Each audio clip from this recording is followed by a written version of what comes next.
Hey everybody, welcome back to Fableforge RPG. We are live tonight for episode 2 of The Red Opera. Super excited to be back here with you all. This back-to-back D&D thing, 2 weeks in a row, is amazing. I missed it so much. We got a couple of announcements tonight, but first and foremost, I want to thank everybody who showed up again tonight. That showed up last week.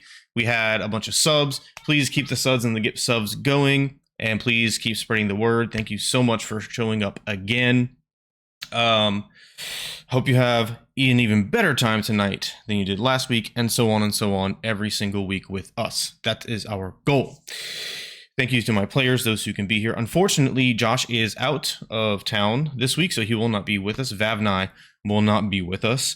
So Vavnai, because of everything going on, is just going to kind of fade into the fluffy warmness of Ona. And Ona's going to kind of take point. That whole thing exhausted Vavnai. He's pretty chipper for an old guy, but he's very old. So Vavnai will not be present effectively for tonight's session. And Josh, we miss you. Please come back soon. So all that being said, I'm going to let you all introduce yourselves once more. And this time I'm going to look to my left a little bit and cheat and go off of the actual overlay, because that makes more sense. So that means that you, Shabes, are first up. Please tell everybody a little bit about yourself. Hey everyone, I'm Shabes, and I do Twitch streaming on my own channel, Shabes G Shark. I am also very big into D&D lately, and up to some D&D mischief. Lots of things going on. Too many details to share, but if you feel the need to check in, please feel free to go and follow my Twitter at ShabesyShark or join my Discord. That's where all of my news stuff is up. But yeah, I'm cool and coming out. Right. And me, because I had to work late tonight as well, and last night, just like last week, I'm not logged into chat, so I apologize. I was going to link that. Somebody please link that if you can. I'm a horrible DM and streamer. I know. You don't have to tell me. But if you are going to tell me in Discord. We have a Discord. You should join. All right. Corey, you are up next. Tell us about yourself, Corey. Hello, TV land. My name's Corey. I've been with the show Fableforge for a while now. Probably the last at least three campaigns, this being the third. On the last campaign for Odyssey of Dragon Lords, I played the wizard Rennie, so had a lot of fun doing that. Been playing D&D for a while now, probably like 2-3 years, and can't wait to have a great time with all you new people and everyone watching. So tune in and let's have fun times together. Thank you, Corey. Yes, Corey has been with us from the beginning, which is saying a lot. Also, in case they don't do it themselves, please feel free to look up everybody on Twitter and all that other good stuff. Hey, Josh is in chat. Hey, Josh. Normally I don't look at chat while we're doing the intro. Josh, I'm glad you're here in chat. Welcome. I hope your character doesn't die tonight. Love you, buddy. Look them up on Twitter and Instagram. They have the links in the character panels with all their character information you'll see in front of you. So yeah, hit us up there. Let's get the social thing going. We need to get the social thing going. And on that cue, Lexi, tell us about yourself. I'm Lexi. I also run my own not D&D, my own Twitch stream, where I play Dead by Daylight, which is DBD in my brain. But I play a lot of horror games, first-person role-play games, lots of horror, lots of Resident Evil. You can find me at Twitter, Lexi Monster TV, Twitch, Lexi Monster, and that's about it. I just play a lot of spooky stuff. Thank you, Lexi. And Eraser trying to drop those awesome commands. Yeah, I know. I'm really bad at commands, but that's why you're a mod, Eraser. You can do that. Thank you very, very much for helping us. You're amazing. Sammy, please, your turn. Hello, I'm Sammy. I was previously Soraya in the Hearts of Shadow campaign over here, but mostly I run my own D&D channel, Twitch channel, Drachma and Demigods, where we have weekly episodes in my homebrew Greek-inspired setting, centered around my homebrew demigod race. We stream on Monday nights, so we actually just had an episode last night. It was great. and some of my players watched our first episode last week. That was super fun. We're hosting Fableforge right now, actually on Drachma Demigods. So go watch our stuff if you want more D&D and some cool Greek flavor. I have actually watched that show, and I am sad I don't get to be a player. And if I was going to be a player, that'd definitely be one of the campaigns I want to be in. So there's that. Drachma Demigods can't drop a link, although Eraser, you should be able to ! Permit that link. And we are going to shoot over to our newest member, our, I think, most inexperienced, yet one of the most talented. You're all amazingly talented D&D players so far. Alexis, please tell us. Hello. Yeah, so I'm new for sure to Twitch and to streaming and to everything. That's why I don't have a Twitter, and I don't know, I'm just failing epically at being this, but I'm working on it. I'm still going to blame Sammy on being the person that taught me everything that I know. So if I'm bad, blame him. If I'm good, blame him. I learned D&D during quarantine and have been hooked since. So Awesome. New converts. We need more converts. Get your friends, convert them to D&D. And this show is definitely the way to do it, if I say so myself. Speaking of myself, I am Joseph Cars. I am the DM, aka Forge Master here at Fableforge. I've been doing this for a minute now. I have a decent amount of experience, and I still think I do not deserve these amazing players and all of you guys watching every week. So thank you as always from the bottom of my heart. You can find me on Twitter and a brand new Instagram, which has literally no content, I'm 99% sure, at Joseph Cars. Don't think there's an underscore or anything, but I think it's also on the character panel. So roll with that, and I will see y'all on the socials and in Discord. So I wanted to bump everybody about the fact that we have an extra life going right now. We are over $300 some odd dollars. I don't want to quote it because I'd get it wrong. $300 some odd dollars to our first goal of 1,000. It benefits the Children's Hospital in New Orleans, which really, really could use the help, just like every children's hospital. But please check out the Extra Life. Extra Life, you can just search Extra Life Fableforge RPG. It'll pop up. If somebody wants to post a link, that would be amazing. And please consider donating to that. I'd rather you donate to at than us, okay? It'd be amazing if you were able and willing to do both, but if it's going to want to be one or the other, please make it Extra Life. And then secondly, I don't have the info panel yet, again, because I'm a horrible streamer. I will always admit that. But we have this system we're going to try and use starting tonight in this brand new campaign called Patronic Inspiration. Patronic Inspiration because patrons are a warlock thing, and this is a warlocky kind of campaign. So this is what happens.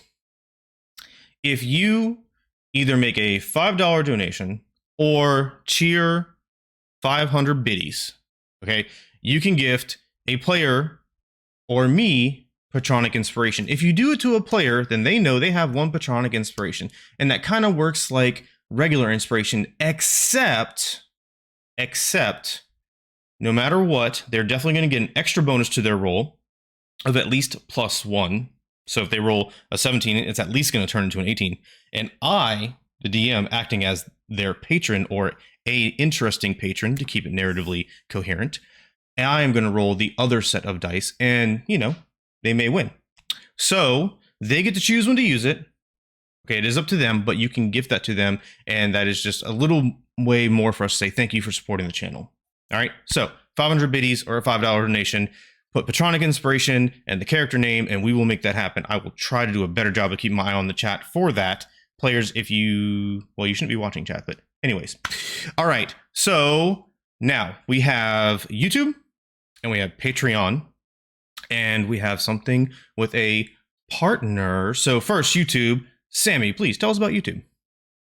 Well, YouTube is this amazing website that we upload all of our episodes to YouTube before the next episode is out. Our tentative schedule right now is Sundays. So we have already uploaded the first episode of the Red Opera, the one that was streamed on Tuesday. We uploaded it on Sunday on the Fableforge RPG YouTube channel, youtube.com/FableforgeRPG. Go ahead and check it out there if you didn't catch the entire episode last week. And this episode that you're watching right now is also going to be on that same channel next Sunday. And if you're watching this now on YouTube, thanks for watching it on YouTube. Thank you, Sammy. Yes, these will go up every week unless something horrible happens. So please check us out there as well and sub there and tell your friends about that too. You can jump over to Shaves to talk about Patreon, but first, also Shaves, we got a Patronic inspiration for you from Josh to Ona. Hey, Josh. That's rigged. Thank you. You know what? That's what happens when you share your fish, okay? Nice things happen to you if you share your fish. Also, on that side note, I'd like to say that if possible, I'd like to kind of like have some sort of cradle built for him, so he's like kind of in the fish flap, so he's warm and safe, but I don't have to. I can use my hands still, so I'm gonna just. That's meta now. That's now in the game. That's canon. Sure, we'll do it. That's canon now. Yeah. Patreon, yes. So we have a Patreon as well. If you don't feel like donating on Twitch, or if you do, please, again, extra life. But if you feel ever so desired to support us on Patreon, we do have our Patreon. We have tiers. Descriptions are currently in work, but we have different tiers. All of our content right now, I'm planning on doing weekly posts. Also doing a recap, a written recap of our previous campaign, our previous episode. So if you want to see how beautiful at storytelling I am, please feel free to go check those out. Give me some support. But no, the Patreon is going to be super fun. We're going to have the more patrons we get, we're going to have a lot more exclusive content, different levels of things. And hey, we might even have some cool exclusive stuff to pass around. We might be putting up some special content for all of our patrons to be able to use from us, the Fableforge team. So you should go check that out. If not for all of the cool stuff, for the best storytelling that you've ever read on an episode that you can also watch. Perfect. Thank you. Yeah. So Twitch subs, you'll get benefits on Twitch like ad-free viewing, etc. Patreon has a totally different set of benefits. So check them both out. See what picture fancy. You know, whatever you like. Lexi, you have a very vague yet interesting thing to talk about real quick. What is it? We have a potential affiliation with Skull Splitter Dice. I don't know if any of you have heard of them, but they just make really cool sets of dice if you would like to add them to your inventory. But we are working out an affiliation right now. Still working out all the details, but more to come with that one. We'll keep you posted. Yeah, so Dice Goblins, go check out Skull Splitter Dice. Get a long list of all the really awesome dice they have, which you want, but don't buy them yet until we get this set up. That would be awesome, right? Win-win. Okay, let's do that. Tell them Fableforge sent you. That's right. Fableforge sent you. Last but not least, I didn't mention this last time. We do use homebrew rules. Okay, there's a handful of them. So if we do things a little bit different than raw, okay, that doesn't mean they're wrong. That means either I forgot and I'm not going to tell you, or we're doing something intentionally different, and that makes us unique and special. So thank you.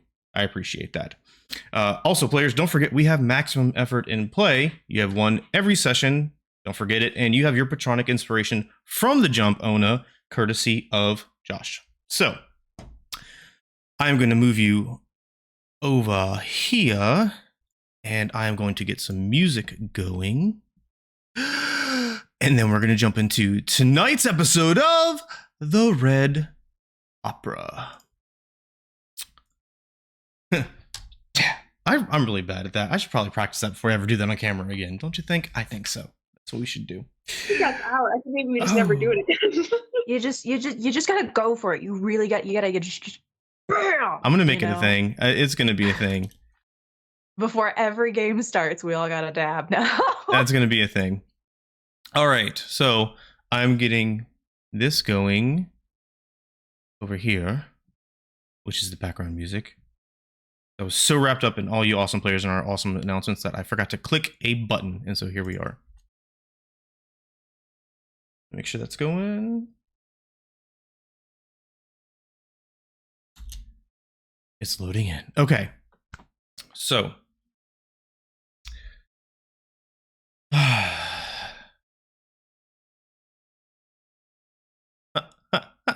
the suspense is killing you. I know. It's killing me too. It really is. There we go. There we mother-ing go.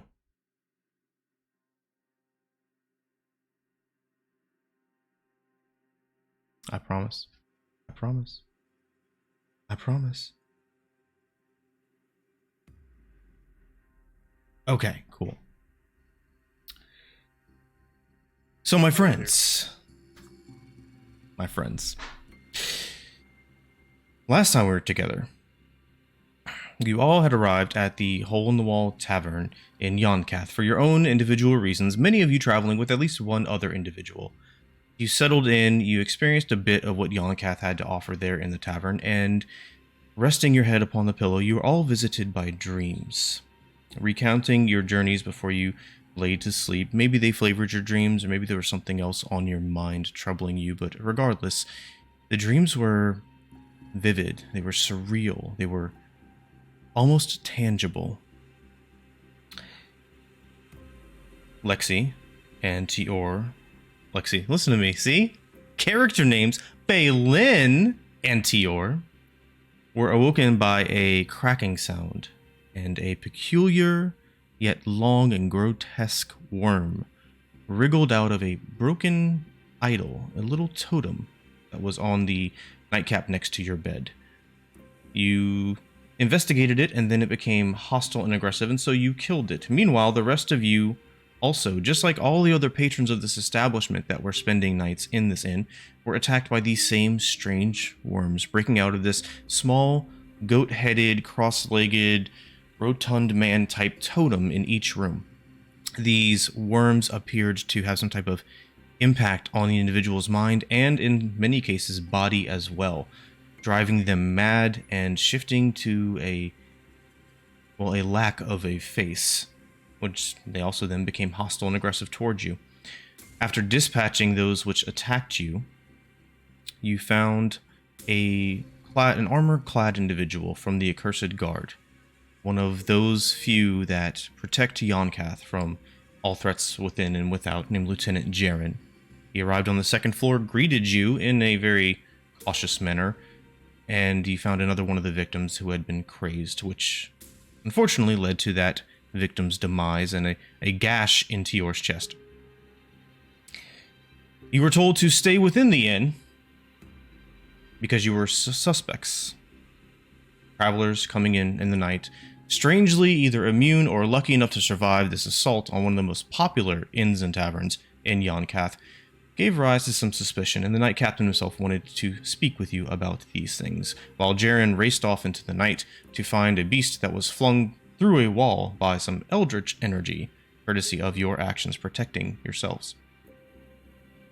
Vavnai, knowing what he knows about plagues from his very interesting history that has not yet been discussed, decided it was worthwhile and intelligent to set the inn ablaze, thereby hopefully destroying any infection and keeping it from spreading to the city at large. This also earned the ire of the Knight Captain once you met him, Knight Captain LaCroix, and he has pegged you to either be part and parcel to it or unlucky bystanders, but left it up to you to prove your own innocence by getting to the bottom of this assault. They also mentioned that there had been several other reports of strange happenings throughout the city, but you were the first stop as he journeyed forth to investigate these things, and he bid you farewell after you all got a clue from somebody in the crowd that they had seen one of these totems you were holding up at the Arcane Bazaar. It's also worth mentioning that you all scuffled with the crowd a little bit, and then hung around for the Accursed Guard because you are both chaotic and good. So, my friends, the Knight Captain and his main entourage have departed the area, walking down the dark cobblestone streets here under the beautiful, glorious, multicolored dancing auroras in the sky over Yonkath. Tall, dark, spiraling buildings stretch as far as the eye can see in either direction down this road, and the crowd itself has either dispersed or is mostly dispersing away as they're being shooed away by the Accursed Guard, so they can make sure that now that the majority of the buildings around it have been wetted, so the fire does not spread, they want everybody to go back about their business so they can ensure their safety and restore order in this area. You have all been fitted with magical bracelets, which you are told is to be used to track you in case you should attempt to escape, or do anything else nefarious so that the accursed guard can find you and do with you what they will. Standing here on the street, the warmth of the fire blazing at your backs, muted by a cold breeze funneling down the alleyway in front of you, the rest of the evening is yours.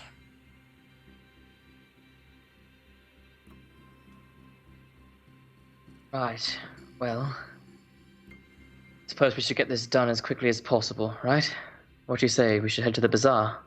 To the bazaar, see if we can find this man. She didn't say what he looked like, though. I hope we can still find one of these boxes of these totems. Yes. You can all come with us if you'd like. Isn't it like midnight right now? I assume it's dark, yes. Middle of the night. The moon is still very high in the sky. Do we think people will be at the bazaar at this hour? Even if they're not, perhaps we can see where this person's station is. Maybe there are some idols left. Fair. Somewhere to start. Let's also find a place to sleep at some point, because I'm not feeling super great, personally. That's fair. We can check and see if we can pass any other inns on the way and see if there are open rooms. Perfect. Yes, that might be wise. Ideally ones without idols in them. As a We could probably ask them if they've accepted any strange boxes of golden totems before we go in. Preferably inns that aren't on fire. I That's would also prefer a that great as idea. well, yes. And then we all look at Babney. Is he falling asleep? He's had a very long day. He had a very busy time trying to start and pile up for that fire. He was very prepared, so he needs a nap.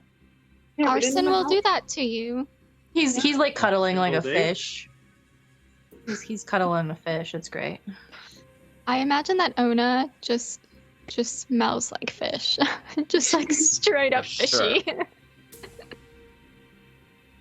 Ooh, bear I will hug. definitely Okay. take, There's gonna be a day where Ona runs out of fish and suddenly the fish smell is gone. You're like, oh. One day. Okay.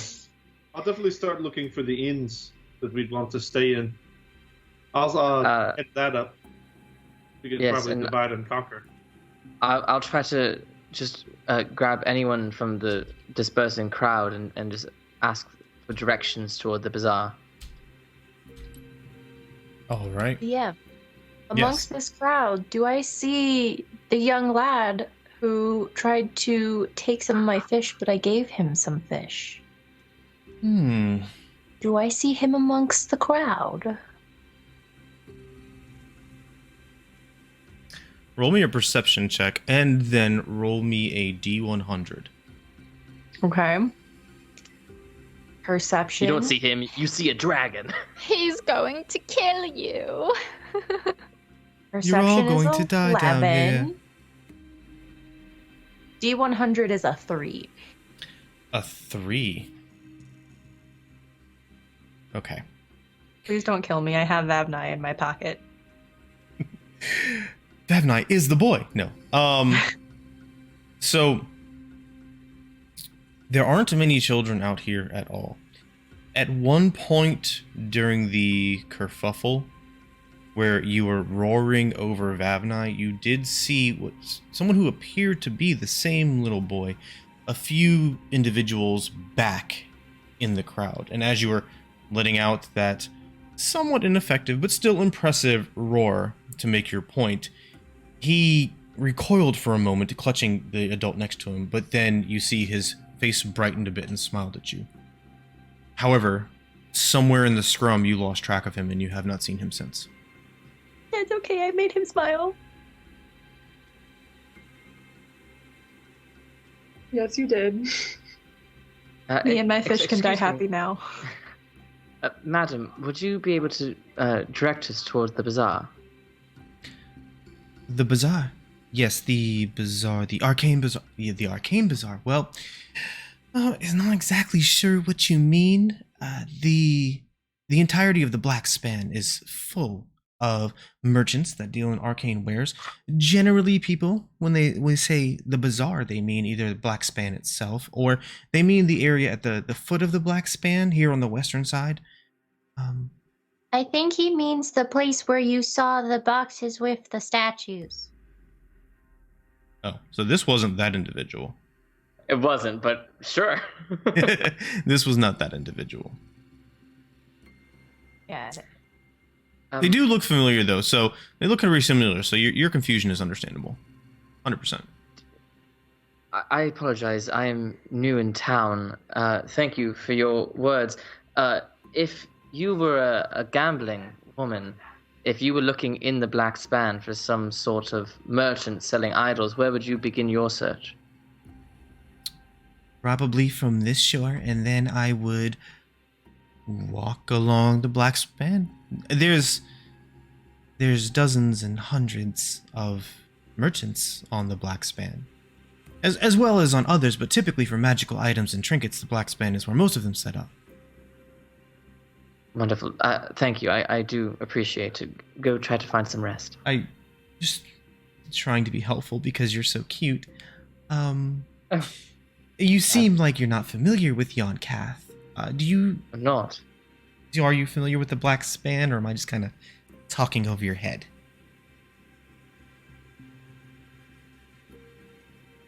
Get it, girl! I was not familiar with the Black Span, but I am familiar with the concept of neighborhoods. Right.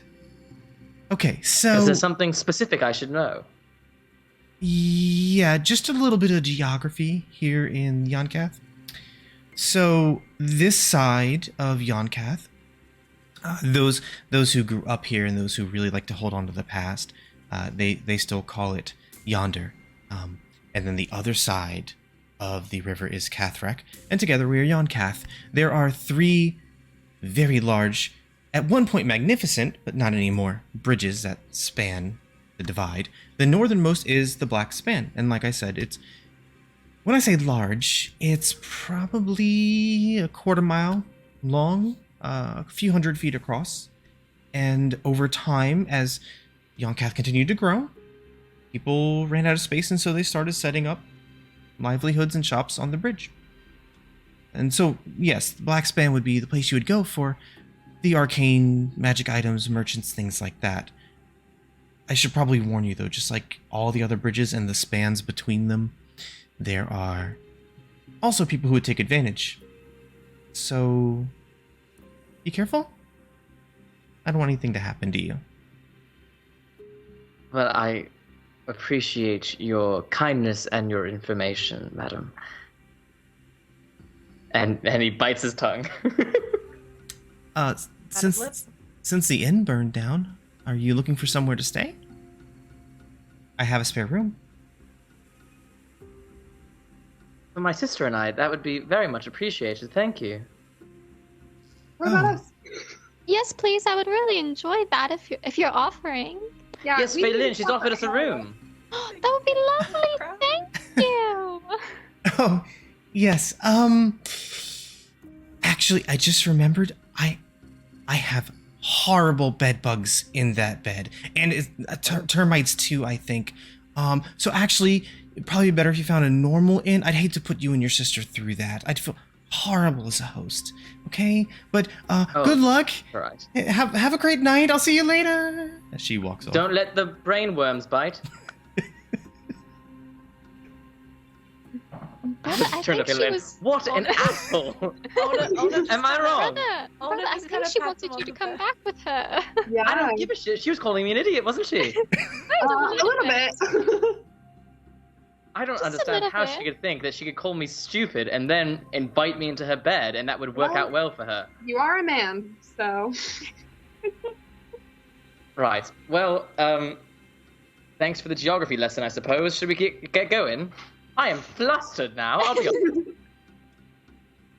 Yes, let's get going. Ona's gonna practice her wink at Tior. Tior, he's all autumnal colors and oranges and reds and stuff, and now his face also matches that same color scheme. Okay, so where are we headed? Group, friends, party. To the Black Span. Okay. Yes, we checking can for we can inns on the start way. at the coast. Yeah, hopefully there's Yeah. some in the way.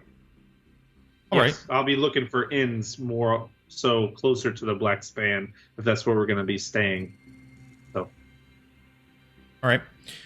So you can either roll somebody can give me a persuasion check to see if you can get information related to how directly to get there, or you can give me a general intelligence check to navigate the city on your own. Now that the fire in this area has gone out and things are dispersing, people are kind of going into their homes at night. There are still people on the streets, but generally, middle of the night, they're either wary of you or maybe you should be wary of them. So that would be the persuasion check. To get them to actually engage with you instead of get, mugged or something.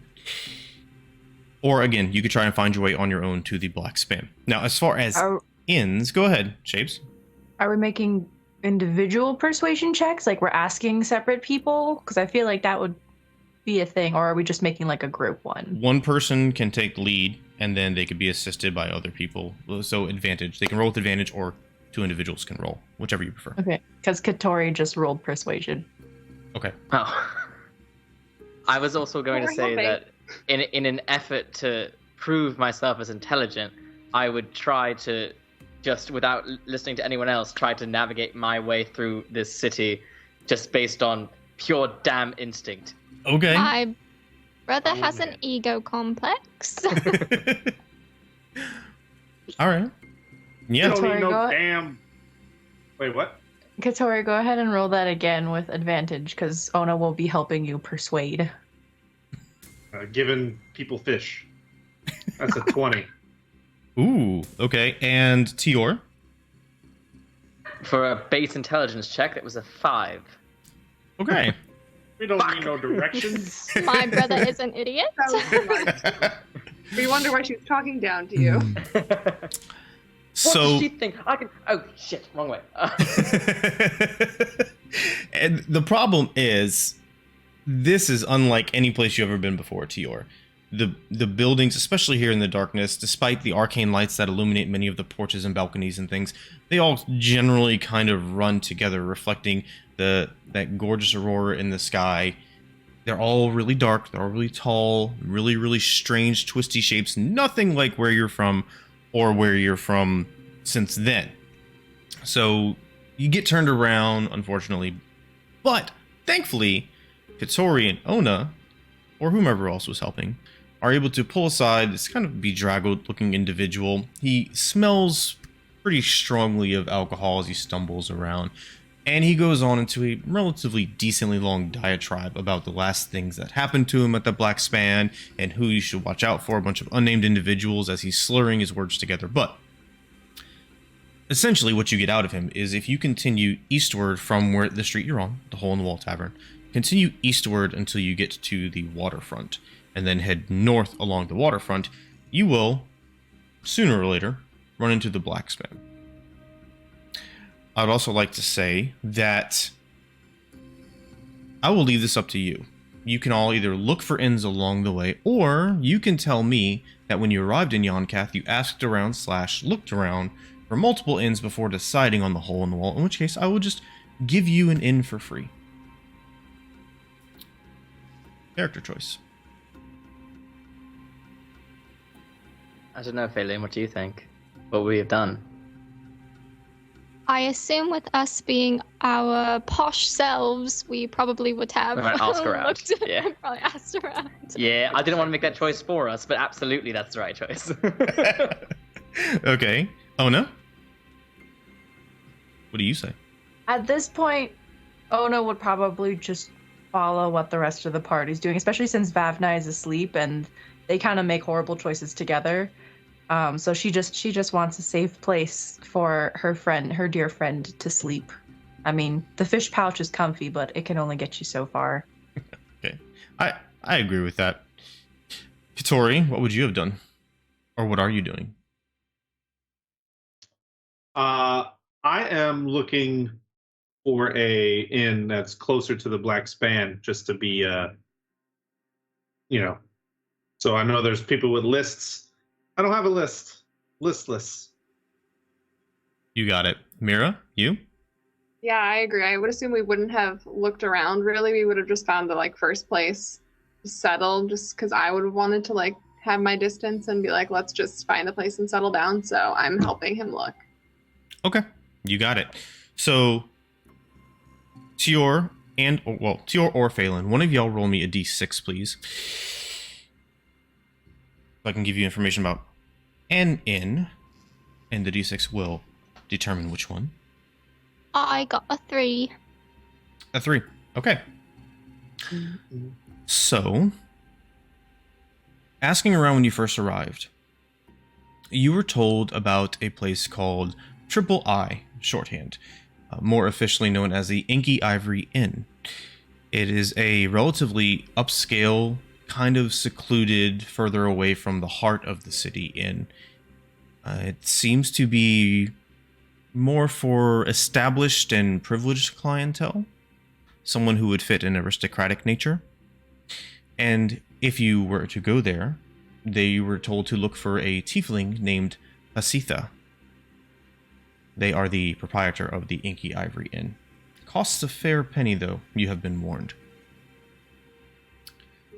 The rest of you, as you travel along the waterfront northerly towards the Black Span, following the directions of the drunkard individual who you were able to con into speaking to you, you run across a place known as the Friendly Fury Roost. It is a kind of cylindrical shaped establishment with a dome on the top, and although there are solid walls, it is designed to look as though the outside is reflective and dark, almost like a shadow, and then running vertically down the sides are these silver-colored poles, and from a distance, it almost looks as though it's kind of like a really tall, stretched-out birdcage. Walking by the front windows and kind of peering inside, you see a desk where there is a night attendant for late travelers and things of that, and there's a relatively small bar over on the opposite side, and in the center you see rising up this wide spiraling staircase, and again surrounding it is this strange cage-like motif. Should probably also mention that the attendant sitting behind the bar is a winged, beautiful male siren. This is maybe an eighth of a mile, if not closer to the Black Span. Right there on the shoreline. Like the taller, maybe 10, 12 stories tall. The tallest ones will look out over the water and over the city, depending on which room you get on the outside. It looks friendly enough. We I walk like right up to like it. that a lot.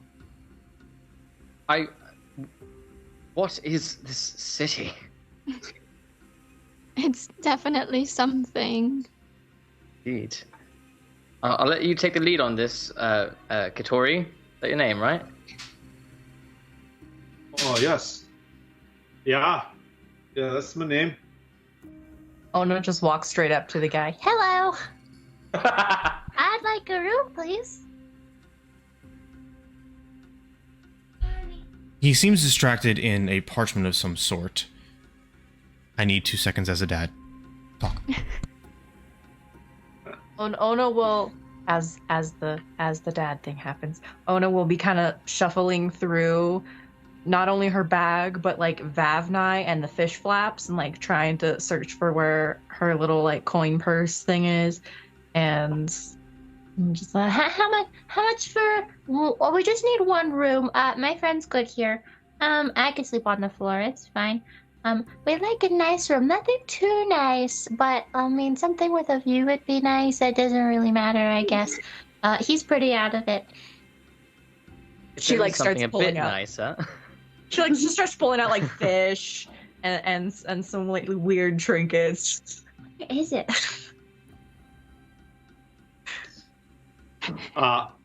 Tori's gonna be like kind of, like leaning up on the thing, like looking over, seeing what he's looking at, just taking in these surroundings here.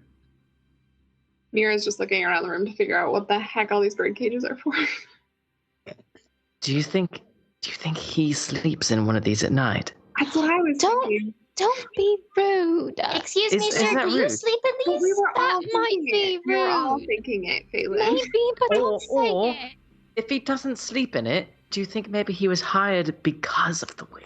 Like the theme. It seems It's all very on brand. It is Yeah. very on I brand. like the But that theme does not mean. I'm not Sir, do upset you about sleep in these, or do you have people who do sleep in them? it. Do your children sleep in them? We have a lot of questions. Your wings are lovely, by the way.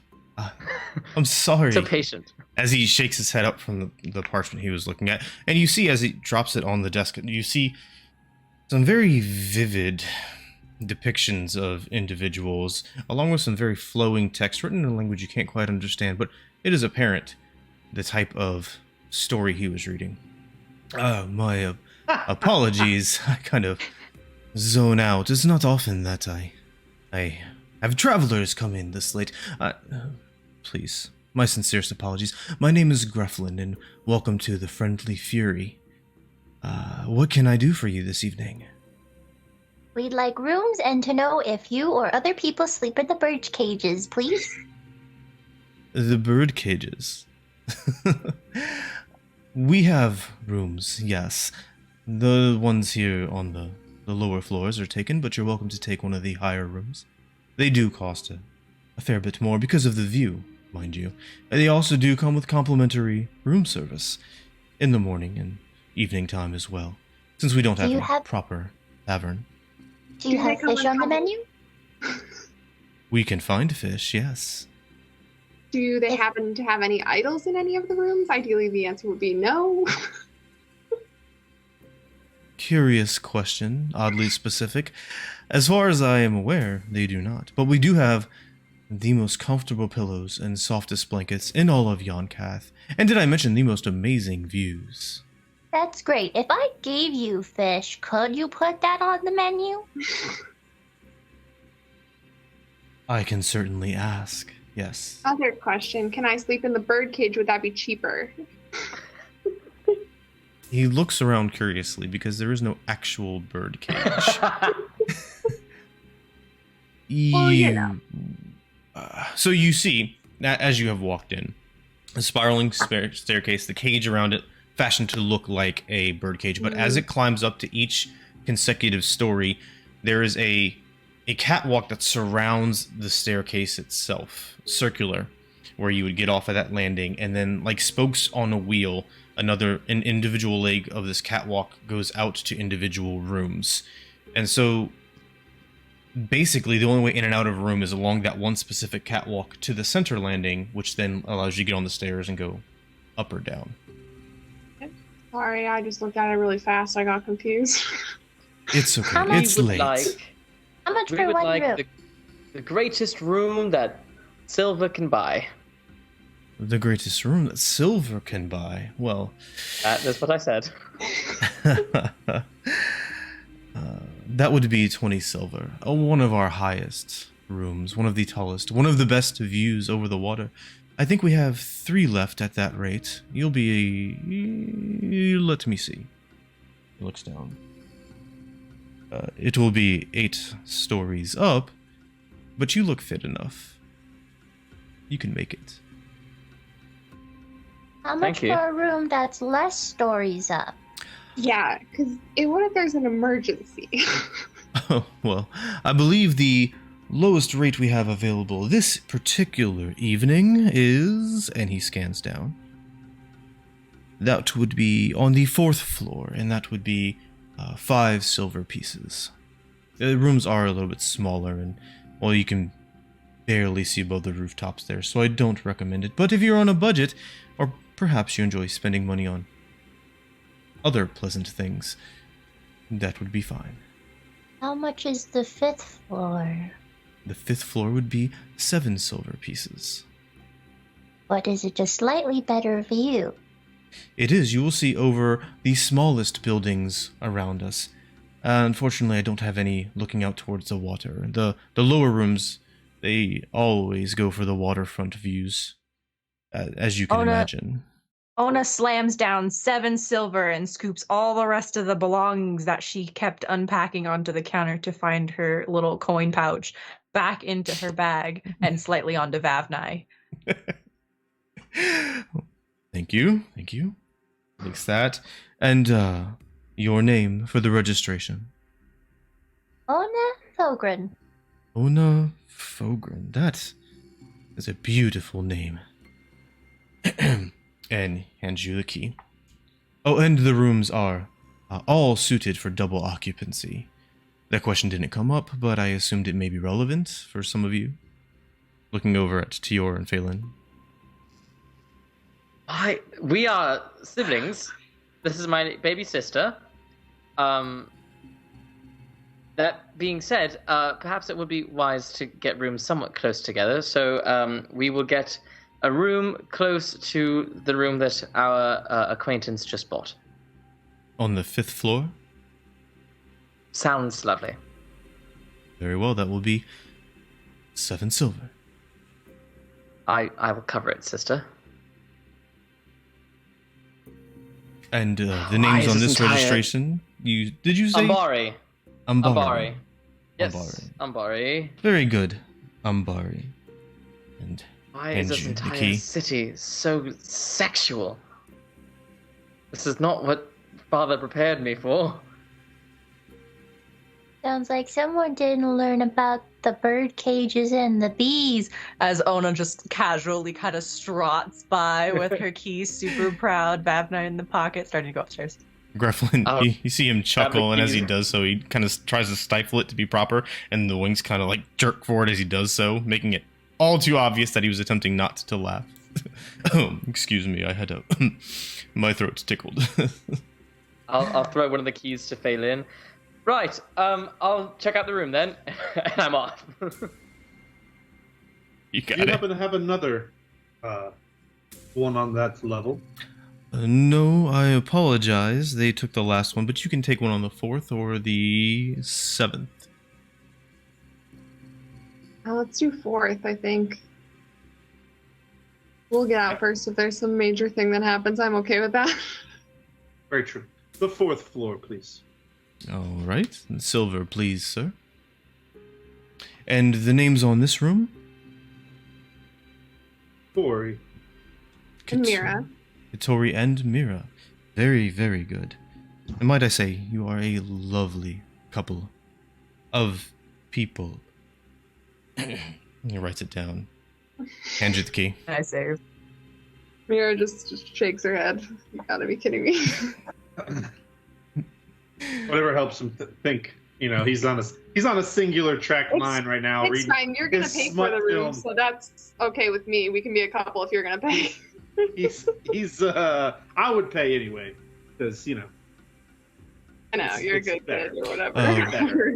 He raises his voice as you're beginning to walk away and find your rooms up the staircase. Oh, and breakfast will be served to your room at dawn. And please, if you will be staying with us again, which I most strongly encourage, the next night's due is at dusk. Have a pleasant evening, all of you. Enjoy your read. He puts his head back down in his wings. Every hotel that stops serving breakfast at like 7 a.m. You're like, what the fuck? Come on.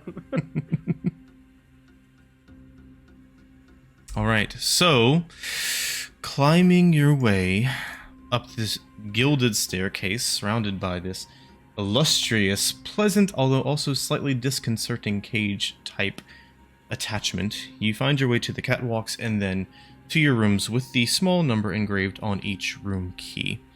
Again, these rooms are also set up for double occupancy. There is a single bed, roughly equivalent to queen-sized, and as we know it, a nightstand on either side, and there's also a closet on either side, a nice rug, comfortable pillows and a blanket, and the relatively smallish window here on the lower ones behind the bed. You saw up in the higher ones they had essentially this large bay window, but you got what you paid for.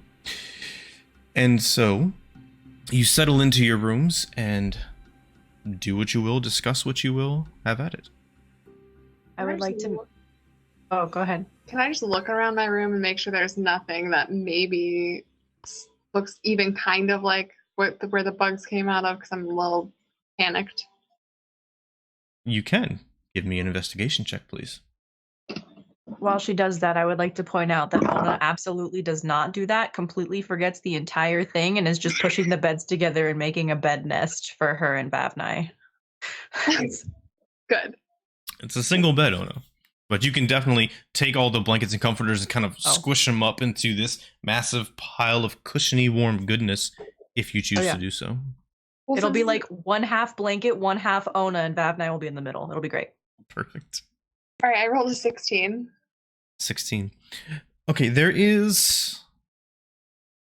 What floor were you on again? The 4th floor. The 4th floor. Okay, there is a mediocre but passable painting of a ship at sea with a storm rolling in the background. There are candles on either bed and these small, kind of polished tin cups available with a picture of long since melted ice water, it would seem. Otherwise, the closets are empty and there's nothing else adorning the room. Okay. Wait, we only have one bed or we have 2 beds in our room? Single bed. So where are you sleeping? Yes, I figured I would take the floor. We could switch on and off if you want, like halfway through the night. I don't know, but We'll just roll me we'll off. It's swap. fine. yeah, We'll like swap. next time I'll get the floor, or we'll get 2 rooms.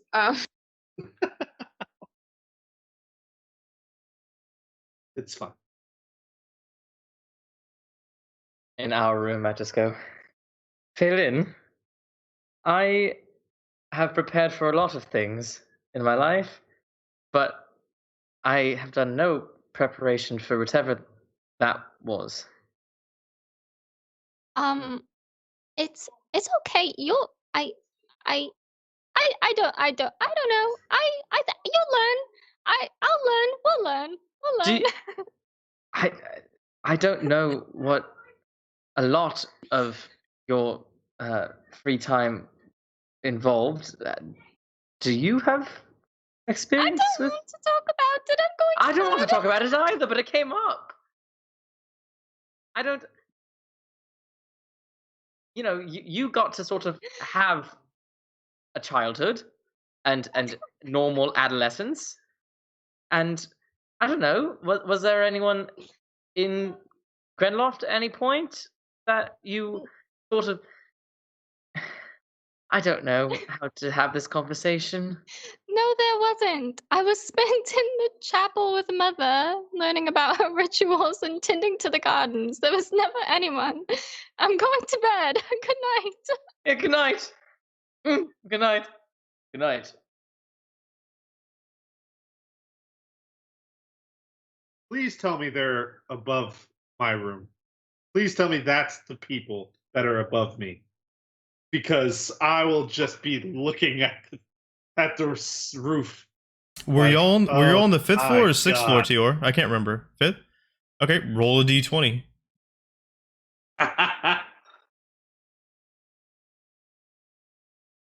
Oh, that's not the right one. That was a 10 too. You Oh, know your that's an dice. 18. Sure, they're above you. And you can make out words every now and then, but they're largely muffled. The big outbursts I get. Yeah. I just slowly turn over and clamp the pillow around my head.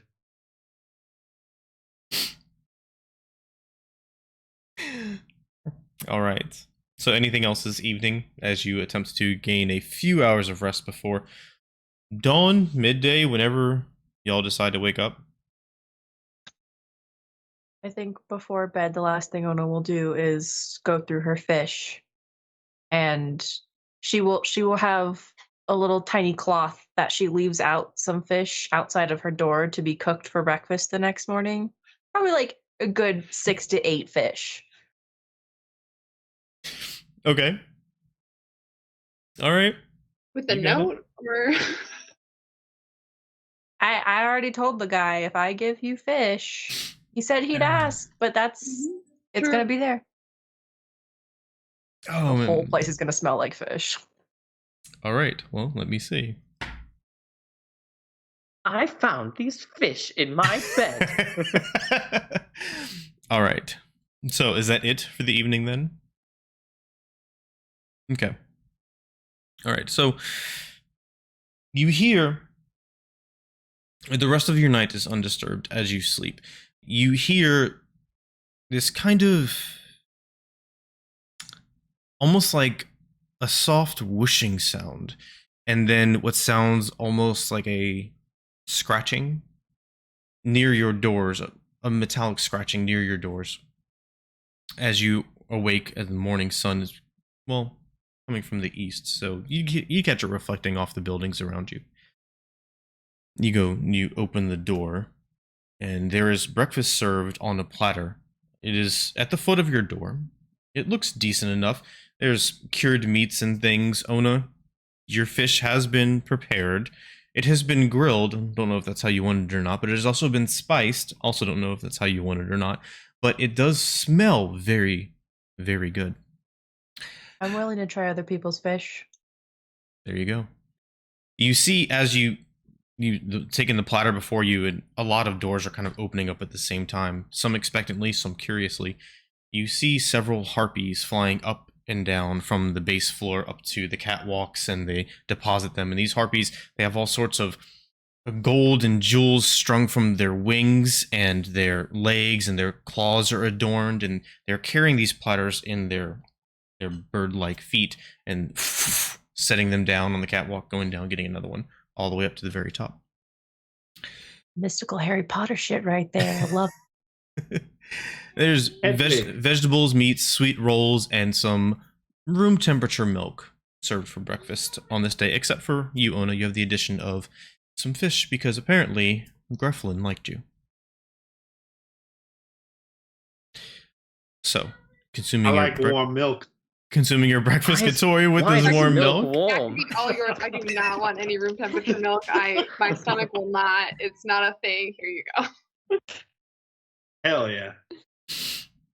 Katori has the milk mustache. Mira is now lactose intolerant, so we're just going. I did that classic. Ooh, milk. Yeah.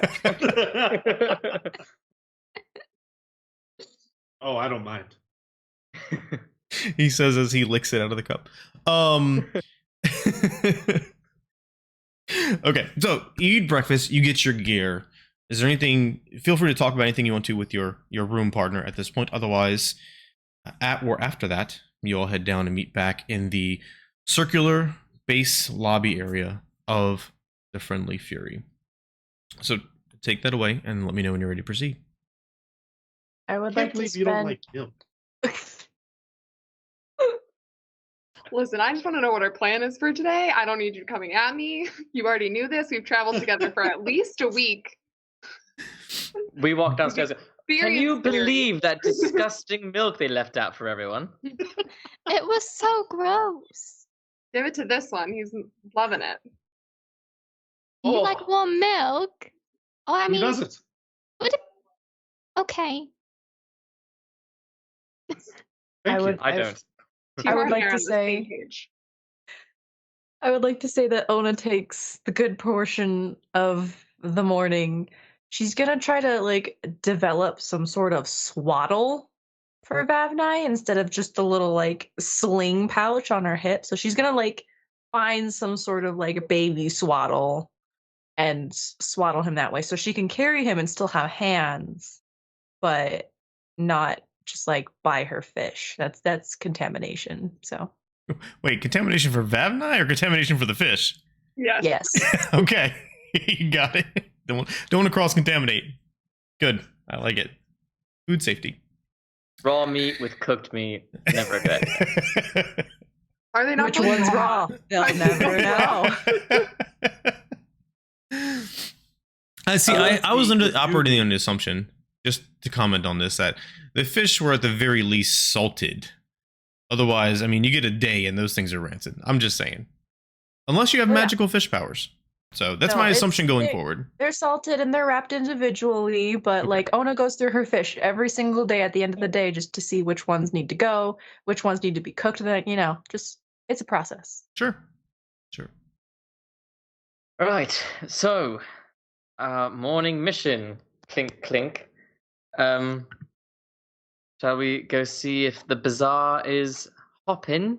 Onwards the and kids upwards. say. Onwards and upwards. If we interact with this guy, what is our plan? I guess ask him.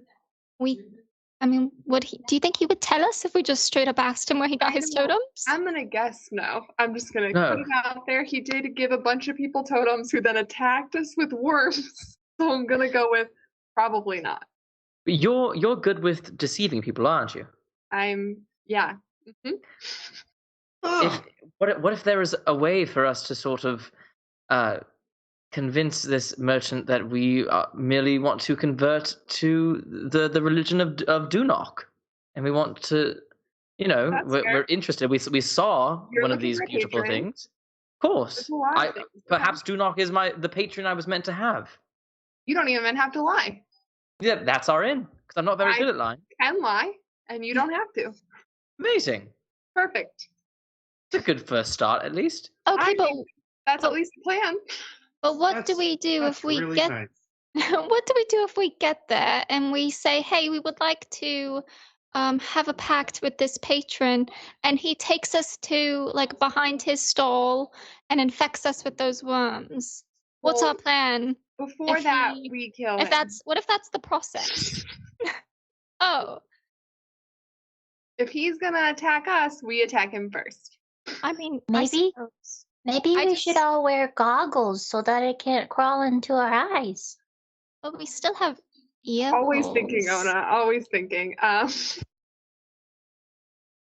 would I just wonder- be worried that he would like attack us if we like asked, because that might be a little suspicious after what just happened. Would that be? We can cut some holes into some buckets Oh, what? so we can see. You keep thinking over there. We're gonna keep talking though. all right. I'm So, so worried about those worms. They were really scary. maybe count your all right, fish what or something. what if this was our story, right? We're going to check in at the inn that we did end up in the hole in the wall. Yeah. We were going to check in the hole in the wall. We checked out those rooms. We end up not really liking the feel of it, but that's where we saw these beautiful totems that got We me still have interested. one. Right? Yes. No, but we shouldn't. We For want to the get a point of the story. replacement. Right. Ooh, that's a good one That's too. a good one. We want them. We really liked them. Couldn't steal them because we're just nice guys. Right. Bullshit. And I think that's Now- a great plan. Dunok represents power and luck, good fortune. I wonder if this merchant is also sort of a, I don't Like know, a a gambler? gambler maybe. Is that something we could utilize? Well, I I am a will bear. definitely gamble him. I would totally gamble him and maybe have some ways to deceive him. I specifically would around not. gambling.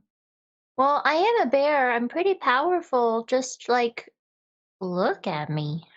Yeah, no one wants to mess with you.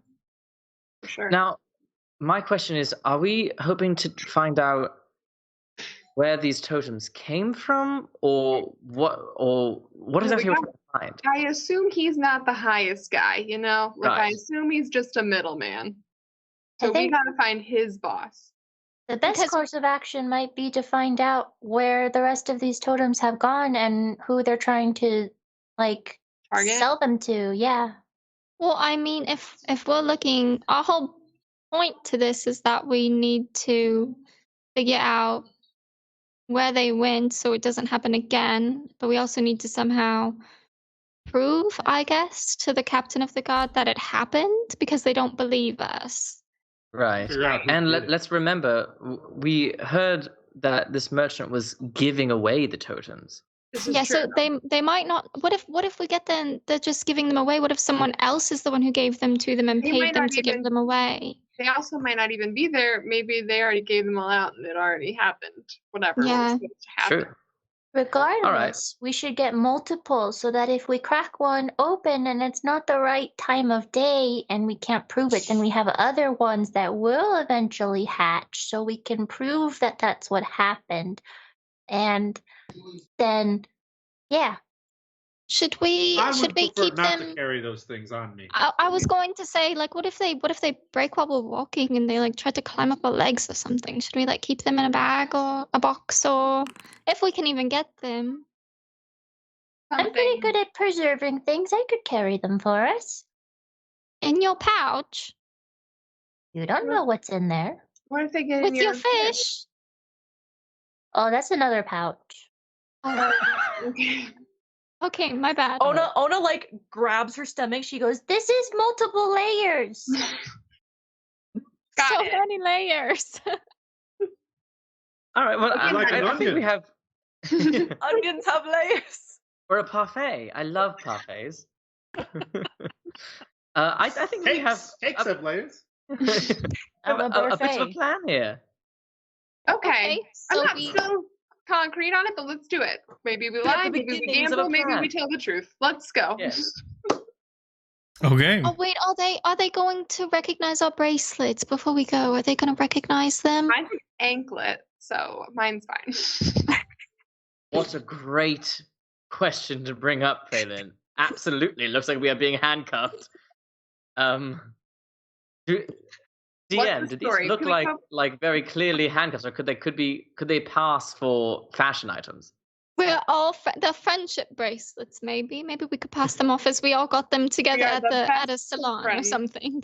We can't share them because it's only for us. Instead of a We tattoo, did a we got blood pact. permanent bracelets. They're relatively simple. They seem well made. They are shiny and things like that. And every now and then you'll get this flare of yellowish arcane energy as they activate or ping or do whatever they do. But they aren't exactly what you would consider fashionable either, unless of course you're all starting a new fashion trend. True. Probably that. Straight out of Grenloft.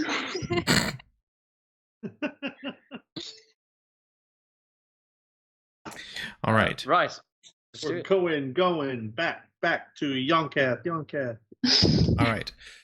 So Maybe we can get some charms to add to our bracelets at some point. Yeah, we finished this thing and we're just like, actually, could we keep Are there the bracelets? Charms for the bracelets? all right, so walking out of the Friendly Fury, the door swings open and you're instantly greeted by the early risers. And even at this very early hour, the amount of people here is almost bewildering to, well, I'm pretty sure virtually, if not all of you, just because it's sheer density, knowing that here, early morning, generally speaking, is not exactly the height of the day. There isn't the maximum amount of people, but the streets are already full of passers and goers walking back and forth, whether they are merchants plying goods or people bringing goods from one place to another, hawkers. You see guards roaming up and down the street. The cacophony of it just kind of overwhelms you for a moment before your eyes adjust and you settle into the rhythm and the thrum and the energy that is Yonkath. Even in this early day, the yellowish sun turning the sky, these amazing shades of pink and orange, they intermingle with the dancing lights above, somehow even brighter during the day than they were at night.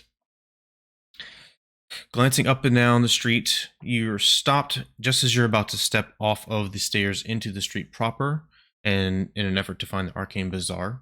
Coming from an alleyway across from you, you hear, "Good morning!" And looking through the passerbyers is a word now. Looking through those passing by, you see a exhausted, scuffed armor, weary, but relatively friendlier Lieutenant Jaren as he strides across the street to bid you a good morning. Before Would you we look even at that like, guy.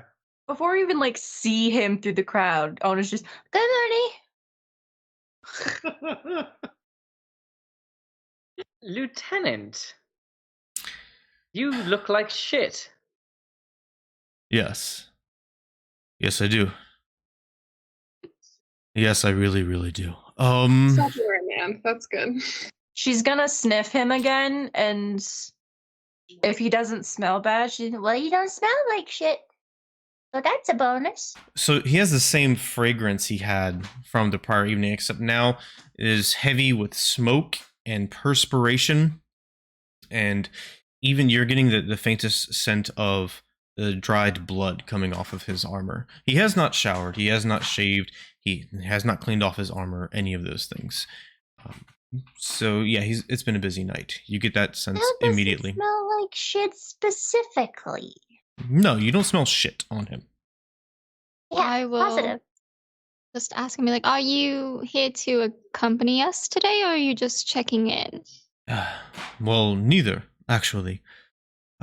First off, I would like to, well, not apologize, mind you, but clarify that normally I am not quite so brazen or cold, but given the circumstances, I think you can understand the way in which I greeted you the prior evening. It is my job to protect and serve Yonkath, and I have no reason to believe that you are, well, either innocent or guilty, and so I shall treat you neutrally, and that was not neutral. So, yes, moving on. Knight Captain has informed me that I am to come to you this morning, find you, which we have, and let you know that those worms were inspected by our arcanists, and though we do not know their origin, we do know that there are more of them. We found them in several other smaller and larger establishments throughout the city last night. Yours was also not the only fire to break out, so as the Knight Captain wanted me to remind you, either you are part of a well-organized overall attack on Yonkath, in which case we shall have your heads, or you are simply caught up in the mix. And unfortunately, since he has already tasked you with this, and we have our hands quite full with this, plus a impending threat of invasion by a foreign country, we would very much appreciate, and by appreciate, we would command that you get to the bottom of this once more. However,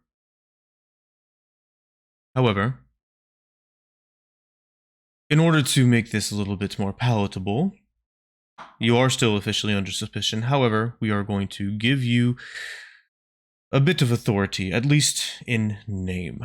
And so, that being said, he reaches into a small leather purse and opens it up, takes it out, and you see this heavy silver chain, and on it there is a symbol of a medallion, a circular medallion, and on it is a shield with a rose. And he starts handing them to each of you, expecting you to take it. What is with the jewelry? What is with the jewelry? We just keep getting more I'm not jewelry. complaining. This is I'm awesome.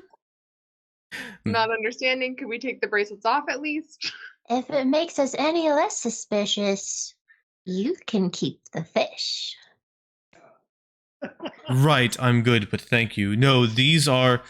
we are officially deputizing you, as it were, as sergeants in the accursed... Well, special sergeants. Sergeants at task in the accursed guard for your duties. So this authority, although it is mostly in name, should help grease the wheels during your investigation. Present this to people who may potentially give you issues, and if they are of a good nature, at least, if they are respectful of the Knight Captain and of the accursed king, then they should be willing to help you in whatever way they can. I'm assuming whoever did this is not exactly understanding of the accursed king, but that's just a thought. Right, so other information the arcanists wanted me to share with you, that they detected some form of necromantic energy within the worms, and they also, based on the symptoms of the victims and their own divination, they believe that these worms function psionically. Not the necromancy seems to be what impacts the flesh, and the psionic side is what seems to impact the mind. So use that as you will, either in your investigation or to keep yourselves safe, or to deal with anybody else you come across that may be infected. Because we do know that We did not find everyone. In fact, we did not find a large amount of individuals after counting the corpses and looking at the registrations of the various inns yesterday evening. I know that there is a lot going on, and I appreciate the update, but you did sort of skip over something that is news to me. Impending war? There is always an impending war. That's probably why I seem to have skipped it over for you. Regardless, it is really none of your concern. It's the concern of Yonkath. But it's our concern because we are trapped here because we have these freaking bracelets on. Also, someone is attacking Yonkath, and it might be the people you're about to go to war with. The nation with which we are potentially at war does not operate in this way. They are vicious, but they are honor-bound, and this is not their way of doing things. If they have changed it, well, then they have changed it, and we shall see. Regardless, as far as you were saying about being trapped here, yes, that is somewhat true. You are free to go, but you will be found. And if you are concerned about being trapped here during a war, then I assure you, as high on the list as you are of things to be concerned about now, you will rapidly fall down that list if we have an enemy literally at our gates. Or at least, I would assume. Fair. I would know. I would be the one to find you. So. Buds, thanks. Great. You all slap on the back, like, thank you. We're going to start our investigation now. And if need be, we just flash these medallions and people do what we want. Is there a way to find you? Also, following that question, I have a question. Yes. Oh, you're waiting for me to answer those? Or no, I'm sorry. Answer the other questions and then I'll ask mine. Okay. I apologize, it has been a long night. So, first of all, there is no magical properties behind the medallion to force people to do your will. However, as I said, if they are of a good sort, they should respect the authority that comes along with such things. They know that you would be able to report them to us, and then there would be repercussions if we find that they impeded your tasks for the accursed guard, as you wish. Secondly, I'm sorry, what did you ask? I asked if there was a way to find you, if we ever so needed. If you absolutely need to, I can usually be found at the Gilded Galley, the heart of the accursed Gar here in yonder. It is just west of here, half mile or so. You can't miss it. Ask around. I will be heading there post-haste to rest. But I should be there if I am not on assignment somewhere.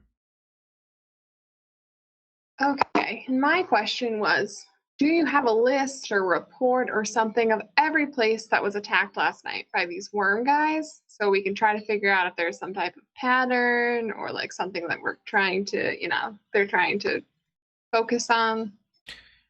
I was tasked with securing the district around the hole in the wall and ensuring the fire did not spread. I was given a list of things to inform you about, of which I already have. So, unfortunately, I have no more information. However, I can find a list such as that from our lieutenants and find you again when I have rested to give you that information, if that will suit you. That would be great. That would be very helpful for our investigation because we did nothing wrong and this is ridiculous. As you say. Facial. So, if there is nothing else, have a good morning. Nope, bye, have a good nap. He turns and slowly plods back down the alleyway to the west. Take a bath. He raises a hand as over his shoulder and continues to walk. All right, so is there a medallion for... Sorry, is there a medallion for each of us? There is. There are 6. I'm wearing 2. Okay. I put one on, but I put it under my clothing, so you can't Yeah, mine's in a pocket. Guess I need to. So officially, this is not an item in D&D Beyond because it has no mechanical effect. Officially, these medallions are known as the seal of the sergeant at task of the accursed guard, if you want to know the official name. It is. That's why I didn't say it before. Ona, maybe you want to put those in your pouch or something. I don't know if we want to be flashing them, if we don't gotta. That's a good point. So Ona's still gonna be wearing them, but she's gonna kind of like shove them in with Vavnai in the little like pouch cocoon she's made. So apparently, when he wakes up, he's just gonna have two giant like face prints of these medallions on his face. The shield and rose. That's awesome. Yeah, it's almost like a kite shield, and then much larger, going across the stem from one side up to the bud on the other, is a not fully open but rather enclosed rose. On the plus side, he won't need a medallion for a few hours when he does wake up. It's true. It's true. So, any other business to tend to before you step off towards the bazaar? Okay.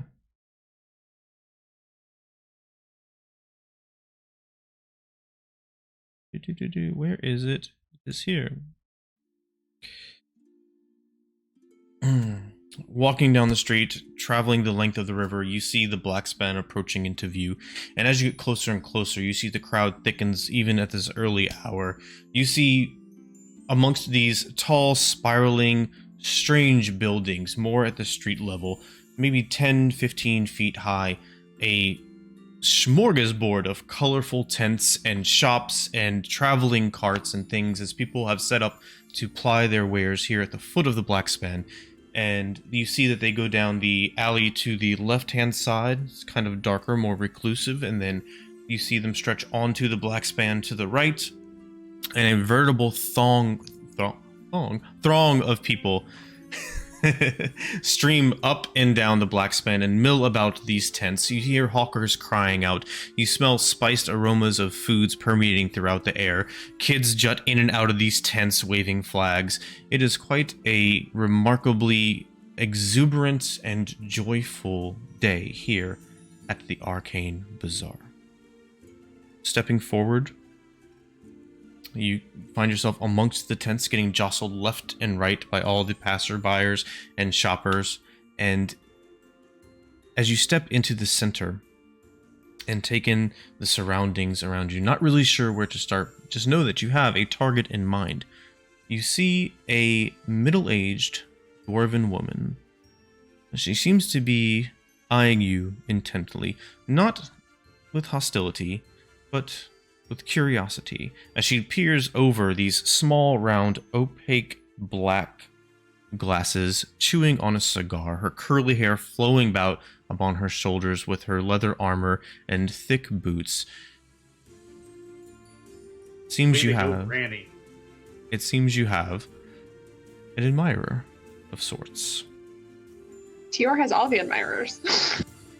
Is she looking at me or is she looking at the group? Definitely you. Roll an definitely insight you. check. We'll find out. Oh Lord! I don't know what your energy brother. you're giving off, but it is helpable. Can I Didn't know persuade? until just now. Can I persuade Tior that she's looking at him directly? Well, it's an insight check of 7, so. So you definitely cannot tell, and if you'd like to persuade him, go ahead and say what you would say, Ona, and then make a persuasion check. And Tior, you can, if you want to resist it or attempt to resist it, make a wisdom saving throw on your own. Ona's gonna Or an just insight go. check. Ona's just gonna like lean over to him. I think she's trying to be polite and look at the whole group, but she keeps like bringing her eyes back to you, buddy. Especially to your bottom. I don't understand. I mean, objectively, other people in this group are more appealing than Tell I. us more. You know what it is, Tior? And Ona's gonna kind of like wrap her giant ass paw and arm around him and be like, You know, you have the colors of a nice autumn day, and everybody's favorite season is autumn. So like you got the style. Everybody's looking for it. You embody everybody's favorite cozy season. You could try dyeing your hair I'm or sure. something. I'll speak up and say, brother, did father say anything to you about needing to have a wife or something? Like some sort of spouse to help run the Maybe- council? We might be able to find something like that for you here. Maybe you need a woman in order to get a patron. Hello, miss. Or a man, if you're into that. I'm totally, I'm walking up to go greet this lady because she looks like a ball of fun. As you all look and talk, and Kitori starts to walk in that direction, and Tiora starts to shout, she has since gotten up off of the stoop she was sitting on, and she is trudging her way over, chewing on this thick cigar and knocking it out every now and then. The glass is pushed up over her eyes, and now it's just opaque black lenses. You can't even see her eyes. Getting closer. Hi, top of the morning to ya. And also to you, Good morning. fair maid. I'll lean over to Tior. Compliment her hair. Your hair is so curly. The curliest in all the land. It is. That's exactly what I was going to say. It's the curliest in all the land. It's beautiful.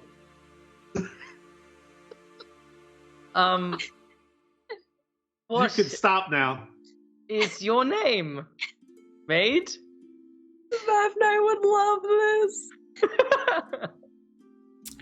She looks over to you, Mira.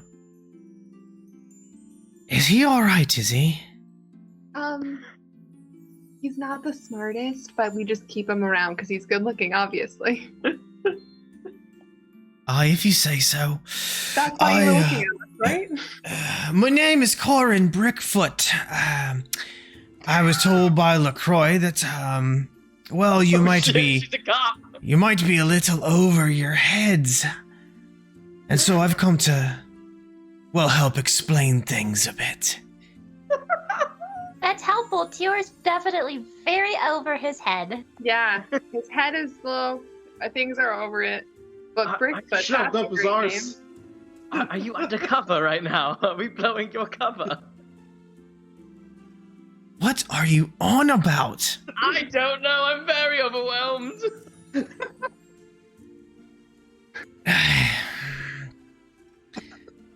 Point being, apparently someone's been going around lately, and they've been breaking pacts, and I've been getting the rap.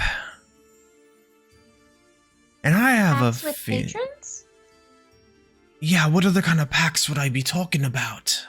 I don't know. The city's weird. Packs of cigars. There seems like a lot of sex things here. We're just not sure about anything. Right, so I need you to listen. Here's the thing.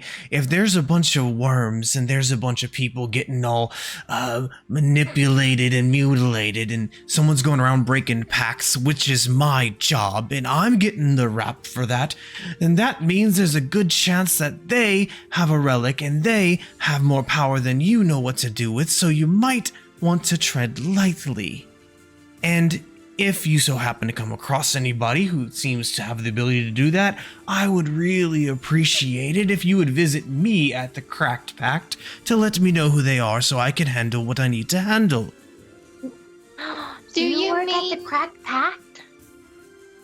I work at the Cracked Pact. We'll talk later. Do you mean that this person has been going around and breaking pacts against other people's will? Or have they been... That's what they say. And it sure as fuck ain't been me. Oh, okay. Well, that's not good. Did they break pacts of a specific patron, or is it just anybody? Nah, it's been a dozen, maybe two. They just keep saying that their pacts are being broken against their will. And that's me, so I can't have that. I have a reputation. I have to stay on the guard's good side. It's bad for business and bad for my health. If it'll help, there are two people here in this party who would like to willingly break pacts with their patrons. That might give you some boosts. Well, get in line. I don't do it for free. it's a very difficult and exhausting thing to do, so if you don't mind, I'll just keep going with paying customers. But if we figure out what's going on, would that be payment enough? I also could throw in some premium grade cooked fish. Hold the fish, keep the favor, and we'll talk about it after. I think it might be alright, depending on who the patron is, of course. There's a sliding scale depending on who you are and who they are. I'm sure you can understand that. But yeah, it may be doable. Sure. My reputation needs to come first. So, these people who are saying that their pacts have been broken, do they have any sort of similarities in their story? Does it happen when they're sleeping and they wake up and they can no longer do whatever it is they usually can, or do they meet someone in an alleyway and something happens? What do you know? That's it. Great, thank you. Do we trust that that's all Thank she you, knows? Brickfoot. It seems like she's saying the truth, telling the truth. Roll me an insight check. All I know is someone's spreading me name around saying that I'm doing things I'm not doing. So, yeah. 14. 14?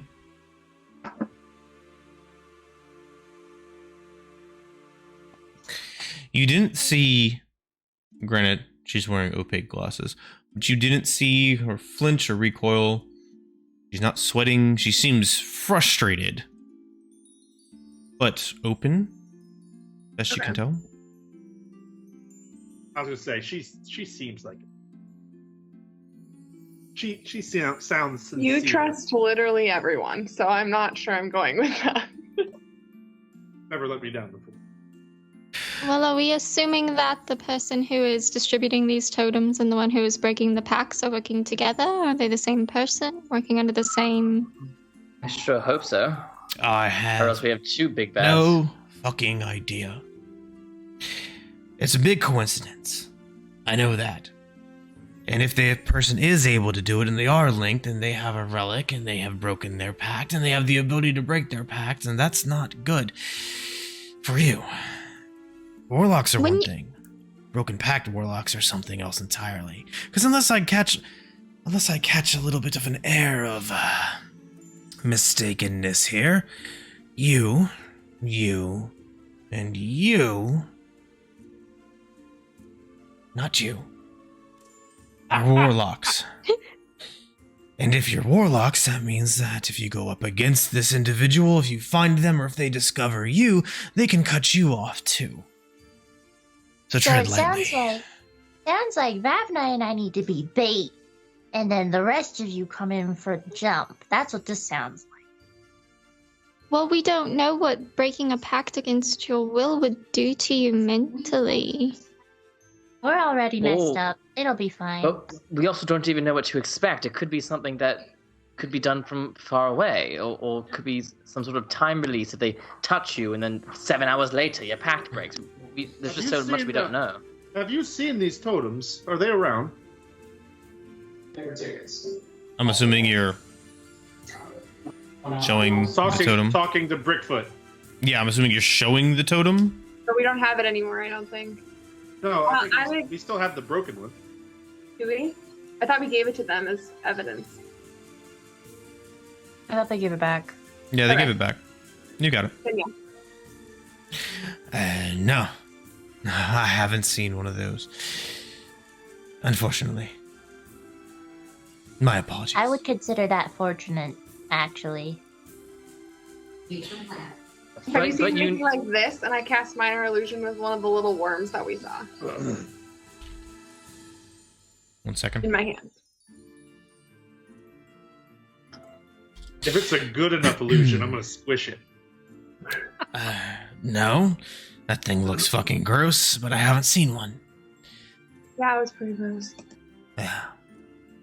Well, I'm sure if anybody knows about that stuff, you're in the right place, which is where they said I could find you. So, well, at least you're off to a start. Oh, and don't worry. If someone's messing with your pact, you'll know. You'll feel it. You'll feel empty. you'll feel alone. Even if you don't feel like somebody's with you now, you'll feel the loneliness. And then if you try to actually use the power, well, imagine that. The power's like water running down a pipe. And someone who breaks their pack, well, they might just put their hand over the spout so nothing comes out, or they might increase the flow and jam the finger in it so it shoots all sorts of crazy directions. You can't really tell. Kind of depends on what they want to do or the nature of the pact. So it's not fun. It's not good. You know a lot about the different patrons that are common around here, right? Yeah, I'd say so. I have 2 questions. First, Dunok. Do you encounter a lot of people who are hoping to break pacts with Dunok? Do you know anything in particular about those who make deals with him? What I know is that Dunok has a really small following. And I know that people like to, well, call out for Dunok's favor when they're rolling dice or when they need to get out of a sticky situation. But I also know that I have never once broken a pact with the Dunok, and I have never once transferred a pact with the Dunok. In fact, I have never even met anybody that I could sense a pact on that says that they were a warlock of Dunok's. So as far as I'm concerned, Dunok's a fairy tale. All right, good to know. And second question, and I'll sort of get a bit closer and lower my voice. Do you know of any patrons that have particularly open enrollment? You need a patron? Well, I'd like it to be a nice match, but yes, I need a patron. So, you don't want your patron, and you need a patron. Huh. Yes. Alright. Well, perhaps, again, you do me this favor. I can return the favor. And she looks at you. She turns her head and looks at Phelan a little bit. And smiles. Looks back at you. Yeah. I can do you a favor. I know some. Thank you. Yeah. What? All My right. sister, by the way. Nice to meet you, I'm Phelan. Oh, Where's hi. the, Hi, Phelan. dice Corn games Brickfoot. The dice games? Are you fucking kidding me right now? The dice games?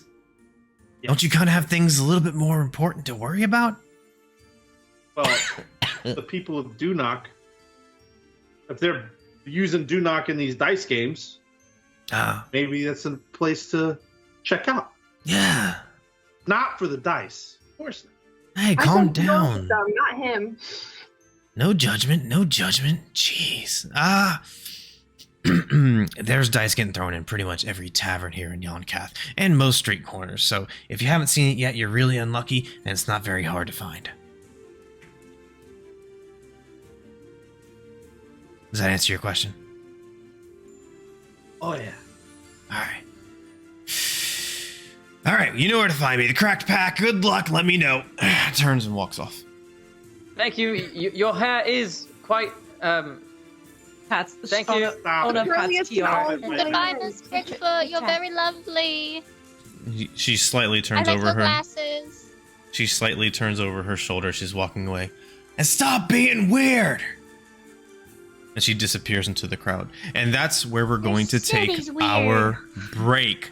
So, 9:40, break time. Stop being weird. Okay. Real quick, before we break, let me turn this music down a little bit. Actually, I'm just going to stop the music real quick, because there's something I forgot. A couple things I forgot. First of all, again, plugging. Thank you all for being here. We're going to take our break now, bio break. We suggest you do the same. Get your snacks, get your stretching in, take your 10 steps, do some lunges, whatever, bio break, all that great stuff. And don't forget, while we are all on break, check out Patreon and Discord and Twitter and invite your friends, please. That would be amazing. Thank you so much. And also, Extra Life. Don't forget Extra Life. But what I forgot was, real quick, I need to do 2 quick shout outs. Number 1, my sister. I introduced her to D&D like 2 weeks ago. I haven't even played with her. She had her first session ever. Anyway, she was instantly a dice goblin, and she was like, I need to get you a case. So she got me this really cool case, which I'm using now. And it opens up, pow, and it has like a bag, and it has like this thing, and you open it up, it comes with a crap ton of dice, and this thing comes out, and it is also a dice tray. I'm gonna drop this thing, pow. It's super freaking cool. Thank you so much to my sister. We have another dice goblin. She had her first session this past week, and I needed to give a shout out to her because I'm using that now for the campaign. So I don't have the creator or anything. If anybody's interested, it's a pretty damn cool thing. Let me know, and I'll look up that information for you. Secondly, my nephew is watching. So huge shout out to my nephew watching. Thank you so much for being part of the crew. You're amazing. We love family here. And yeah, told them I was going to do that. So I did that. And now we can officially go on break. So we'll be back in 5 to 10 whenever we get settled in. Check out Socials, Patreon, invite your friends. We'll see y'all in a minute. Don't go anywhere. We love you all. Be back soon. All right, everybody, we are back, and I really hope you are too, and I hope you brought some friends. So we are going to jump straight back into, well, hold on. Players, did I forget anything? Were we supposed to say anything else? I'm really bad at this. I keep forgetting Extra stuff. Life. Is there anything? Thanks for being Plug back Extra with Life us. again. Yeah, thanks. All that great stuff. If Yes. you popped in late, Patronic Inspiration. Platonic Inspiration is the thing. Yes, thank you. In exchange for your generous support for our, what I believe is amazing channel, 500 biddies or a $5 donation, we will get Patronic Inspiration to the player of your choice, character of your choice, and it can even be me, in which case it would be disadvantage, and one of the players can roll that. So if you do that, just go ahead in the chat, write Patronic Inspiration for this character with your 500 biddies, or if you make a $5 donation, just write that in the chat. I will see it, verify it, we'll be good. The player or me will use it at our discretion, ideally sometime during this session, and get free advantage out of it in a narratively satisfying and fulfilling way, which makes us feel awesome and you feel awesome. So that is the thing. Anything else? Let's jump back in. So, Corin Brookfoot storms away, chewing that cigar. Oh, I already got 500 biddies, Patronic Inspiration. It says Fableforge. I'm assuming that's me? I don't know. Please verify that for me. I'm going to script your name. I'm going to say Jamwis. Might just be a funny way of spelling James. I don't know. Jamwis. Jamwis? Yep. Jamwis. That's my Thank friend. you. So I have Patronic Inspiration. Do not let me forget that. And I'll even let you guys try and call it out, and I have something clutch that's happening. I can't say I'll definitely do it, but maybe. Okay. You're awesome. Thank you for the biddies. I appreciate it, Jamwis. Okay, so Corin Brookfoot walks away. There are people milling all around you. There's tents and traveling cart stands, anything you could hope to find here. I know that you're here for a very specific reason. I don't know how you're going to go about doing that, but the sky's the limit. What would you like to do? I'm going to be searching for that book that our bellhop was reading, or the scroll for the next round. I know I couldn't really read it, but I want to pick one up for our Tior as well while we were there, because he needs obviously some help in the matter. And then while I'm doing my rounds for that, I want to be looking for a dice game, and there's just listen, stay on the outskirts, hear if I hear or see any prayers to the nefarious totem Yeah, say the name. god. Nope, I won't, because I don't want to get its bad luck. Dunok is the perfect place. Dunok. That's right. Okay. Well, then give me a perception check for that as you're milling about the arcane bazaar. What's everybody else doing? I'm going to look around and see if there are any merchants who are selling any sort of merchandise based on particular patrons, whether it's like little tchotchkes with their insignia on it, any sort of patron-related shop. I would like to look around and see if I could find any pretty clothes being sold, namely dresses. Okay. Ona's going to look around for starving looking children and give them fish. Okay. And Mira is just looking around for any type of thing, anyone selling something similar to the totem that we saw, just like that, something out of that same material to any other patron. Okay. What was your perception check, Katori? 4. 4. Okay, there are plenty of people running dice. There are plenty of people that are... There's a lot of clerics here in Yonkath. You get the sense, based on previous places you have been that have some type of population, Yonkath has an abnormally high number of clerics per capita than many other places. Most of them are praying to their own gods. Not exactly the same thing as people worshipping a patron. But out in the open here in the Arcane Bazaar, you don't hear anybody calling out Dunok's name. At least not in your immediate vicinity and the little bit of ways you walk up and down the street. Sorry for the noise. Let me go back through. I'm trying to remember. Okay, so Tior, you get the sense that the bazaar itself, the merchants here, have geared things in such a way that they sell kind of generic magic items to everybody because there's such a wide variation of patrons. To pigeonhole yourself into one or two specific ones or sell items specifically for X patron, Y patron would just be a really bad business choice. So none of them have such a thing. However, asking around a little bit, just kind of bumping in conversation, looking over magical artifacts and potions and things, you do know that if you wanted to find something specific to a certain patron, the best place to go would be the Scarlet Hearth itself, or to the southernmost bridge known as Patron's Pass. There, you are likely to find individual groups of people devoted to individual patrons, and if anybody has such artifacts or things for sale or consumption and so on, that is most likely where they would be. Phelan. There aren't so many mundane, as in non-magical, shops in this immediate vicinity. There are a couple, but they're largely ignored. The shops themselves that aren't arcane in nature are more off away from the river, further away from Blackspan, either further into Yonder or talking to people further into Cathrak on the other side. So you could definitely travel there, but you would definitely be leaving the Arcane Bazaar to do so. Does that help? Okay.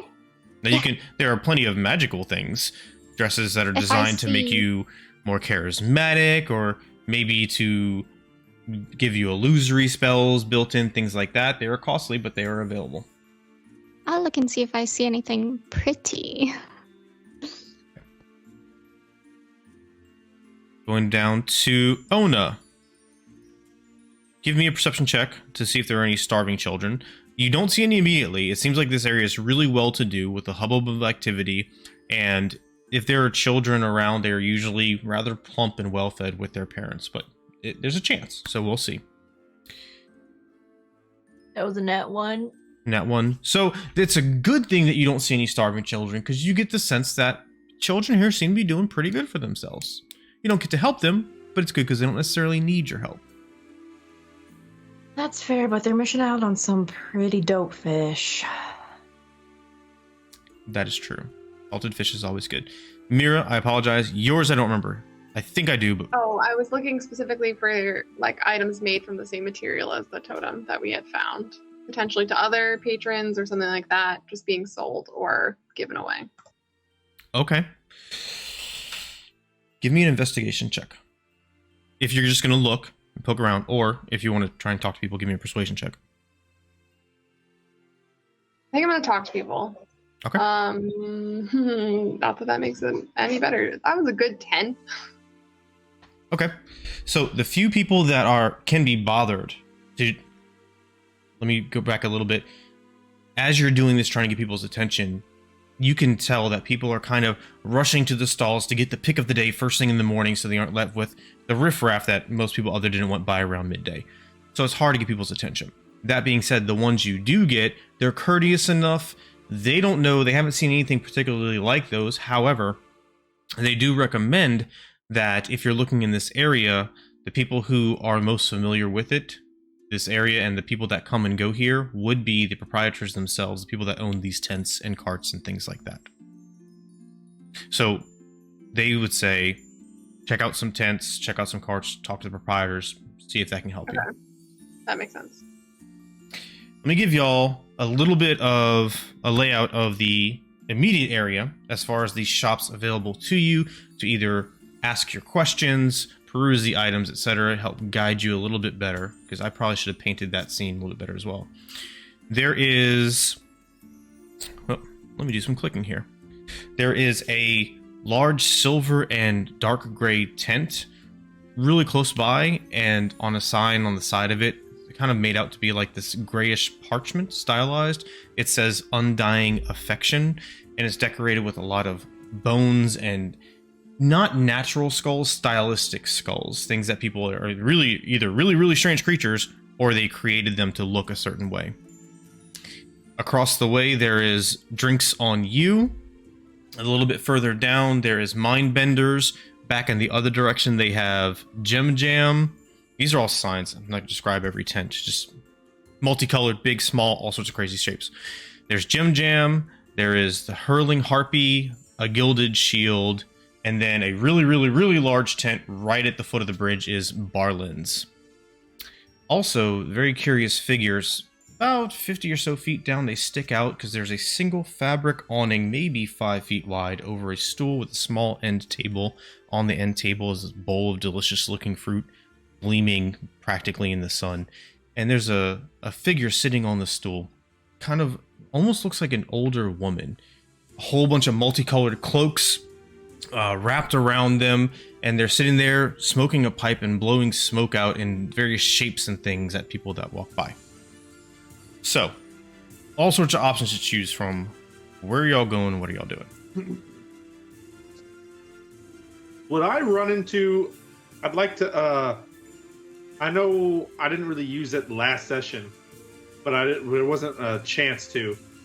For my treating patrons in the Hole-in-the-Wall Tavern, you said I had one instance of information, basically. Do I see any of the people from the Hole-in-the-Wall Tavern or anyone that I shared a food with, or does they recognize me in my general vicinity? So the way this is going to work mechanically, I will let you look around at any given point in time. Yonkath is a very big city, so the chance for one of them to be around you, those very small group of people, is pretty small. However, you can always roll a D100 to see. Now, that being said, if you'd ever like to take time specifically out to go find them, you could do so given probably half a day by asking around and just wandering around Yonkath and things like that.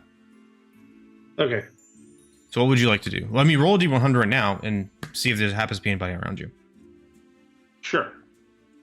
As he's doing that, my eyes go to the artistic-looking skulls, and I just sort of say to Phelan, well, that seems right up your alley. That might impress your priestess. It might. I would actually like to go look at them.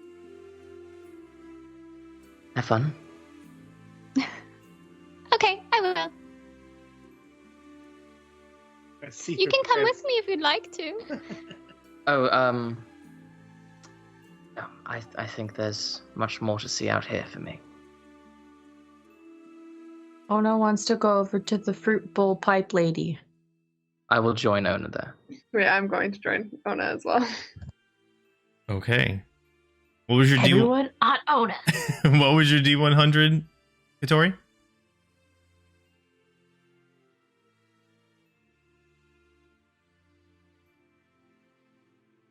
You're muted. 74. 74. It's a lot of people. Really hard to pick out any particular faces. Don't see anybody right away.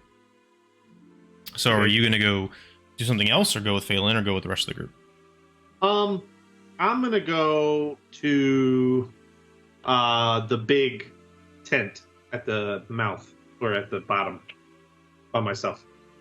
Okay, so we're going to take a little bit of a step out into gaming stuff here. 100% fine. I always encourage you guys to do whatever you want as characters and split 6 ways from Sunday. Awesome. I will roll with it all day and night. The only comment is that if y'all tend to do that, then maybe a character over here hears something and then they come back and then, oh, this person had a question, or, you know, stuff like that. So if it makes sense for your character, especially in environments like this, consider trying to stay in 1 to 2 groups, but by all means, do whatever you want to do. Okay? All right. So jumping back in, I got Phelan going to Undying Affection. I got Ona, Mira, and Tior going to the strange individual on the stool, and I have Hitori going to the large tent right at the base of the bridge. Now that's going to be several hundred feet away from this kind of hub where all of you are at right now, Hitori. Make sure you understand that. Okay, cool. So we will go to, well, the majority of you are going to the person on the stool, so we'll go there. So Phelan walks off, Hitori walks off, you 3 approach this individual. And you, as you get relatively close, all the spiced aroma in the air from all the foods, they kind of become overpowered by this really sweet, fruity scent, almost like a baked pie. And you can tell, it's fairly obvious that it is coming from the bowl itself. Getting closer, I want to click a little bit. Getting closer, the individual, the nose is a little bit elongated, and you see now the skin tone of this woman is almost like this pale, sickly green color. And her hair, though matted, is also kind of brought back in a presentation type of style. She seems to be blowing smoke, making, sometimes it's a dog, sometimes it's a ship, sometimes it's just a square at people, and kind of chuckling to herself as people either find it humorous or get disturbed. It's kind of like a game to her. So you approach her. I need to switch this up. You approach her, she sees you coming, and she breathes in deep this cherry wood pipe and slowly exhales. And as it fills the air around you, it turns into this kind of iconic shape of a heart, and then you see from the back an arrow of smoke comes through it and pierces between y'all's heads, and the heart goes wider and wider before turning into a cloud and dispersing as you walk through. It smells strong, almost like burning cloves and things. Very herbal. Ona is going to see the heart with the arrow and like slowly push Tior towards the front. Okay. Hello. It's clearly for you. She takes the pipe down and she settles in these 10 cloaks and blankets and kind of snuggling in. Well, good morning. And How you? are you? I am quite well. This fruit looks delightful. Ona's snout is in the fruit. She's sniffing it. Please feel free to take one. That's what they're there for. I would like you to imagine bowl of fruit. Ona's snout. You got it. It's almost as you don't sense anything actually coating them, but as soon as you go to eat it, it's almost as though they have been coated in sugar and candied, and they are ripe, they are juicy. It's almost unnatural how delicious and perfect they're almost kind of like peaches, but they have a slightly pear type flavor to them. A chair. I love peaches. Yes, it is good, isn't it? Well, I'm glad you enjoy it. Taking in the air, strolling about, or was there something that you needed from old Trenma? Uh, Hi, Trenma. You have a lot of jackets. Are you cold? Not so cold as much as I rather being cozy. Ona slowly looks down at Vavnai and looks up. I think I get it. You see this flying dragon comes out in the smoke and goes around your head a little bit and then disperses. Is, so sorry, Una. I think you forgot to pay the lady for this fruit. oh yes. How may I repay you for the perch? No payment, please. I leave them here for the children, but the children don't come take them anymore. I think their parents grew tired of the game. Any more? The game? Parents? Yes, it's. I used to leave them out. I would hope that the children would be unable to resist and take one and steal it away and try to run, and then I would throw off my cloaks and jump up and shout at them in these horrifying, terrifying curses and threats, and then they would run and drop it, and the parents would like ferry them away. It was the most You scared the delightful kid? thing. I'm sorry, scared them. Well, they were trying to steal. I'm teaching them a That's fair. valuable lesson, Okay. and it's fun. Do you have any kids? No. We should No. get out of that situation. No, I have no children. I like to view everybody as my child, in one way or another. And she takes a... And you see this cat kind of stretch its paws out in the air, where it kind of bops off top of Ona's head and then disperses into a cloud of smoke. So where do you get these strange but sweet fruits? I grow them in my garden. Where's your garden? Ona just looks mystified. Ona's just like, It's at In my, a- at my home. Where would your garden be? I don't know. It's kind of hard to grow crops where I'm from. Oh, I'm sorry to hear that. all Ona's thinking in her head is these fruits would go magical with some fish. If you enjoy them, please take another. Those have been sitting there for the better part of 3 weeks, I think. Ona takes 3 and also like shoves one into the little pouch with Bavnai just in case he gets hungry. 3 weeks? That is incredible. I've never heard of fruit lasting that long and still being as delicious as it seems to be. Well, it doesn't grow that way, sweetheart. I have to enchant them to make them so. Oh. Well, I am quite a studious man. I'm so very curious. Forgive me if this is some sort of family recipe, but what exactly do you do to these fruit? Now, secrets I don't give out for free. What sort of payment do you like? I generally deal in favors. I'm sorry. Forgive my manners. I was so happy to have people to talk to. Everybody just passes me by. And she clears her throat, takes a big puff, breathes it out slowly, arcing her head as she does so. And as she says it, you see the smoke forms letters. She says, Welcome, my friends, to Trenma's Cures and Curses.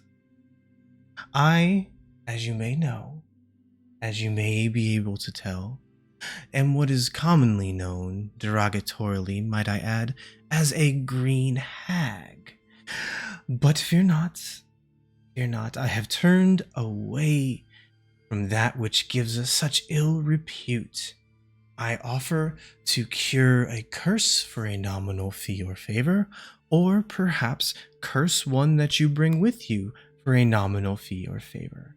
That way, everybody knows what is happening before them, and there's no deception, and we can still trade as we are meant to.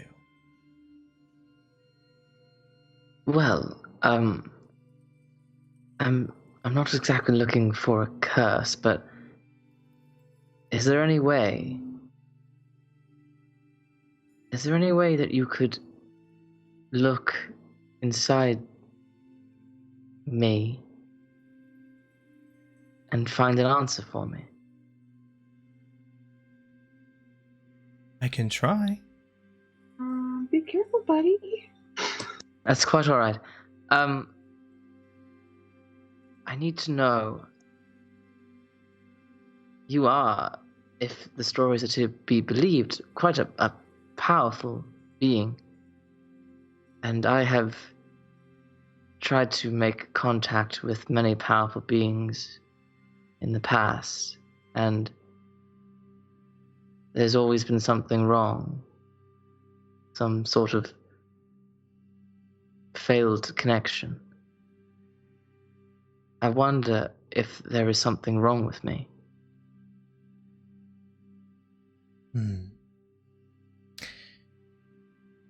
Let me see.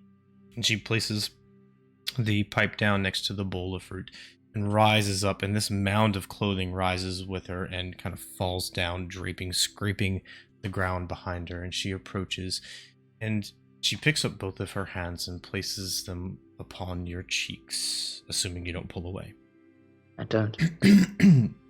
Her long, bony, skin-taut, greenish fingers gently press against your face, and she brings her face in close to yours and looks in your eyes. Her eyes yellow with flecks of red buried somewhere deep within. And her forehead touches yours, and she closes her eyes. And you feel both hands slightly warm a bit. And she brings her head away and opens her eyes. Boo!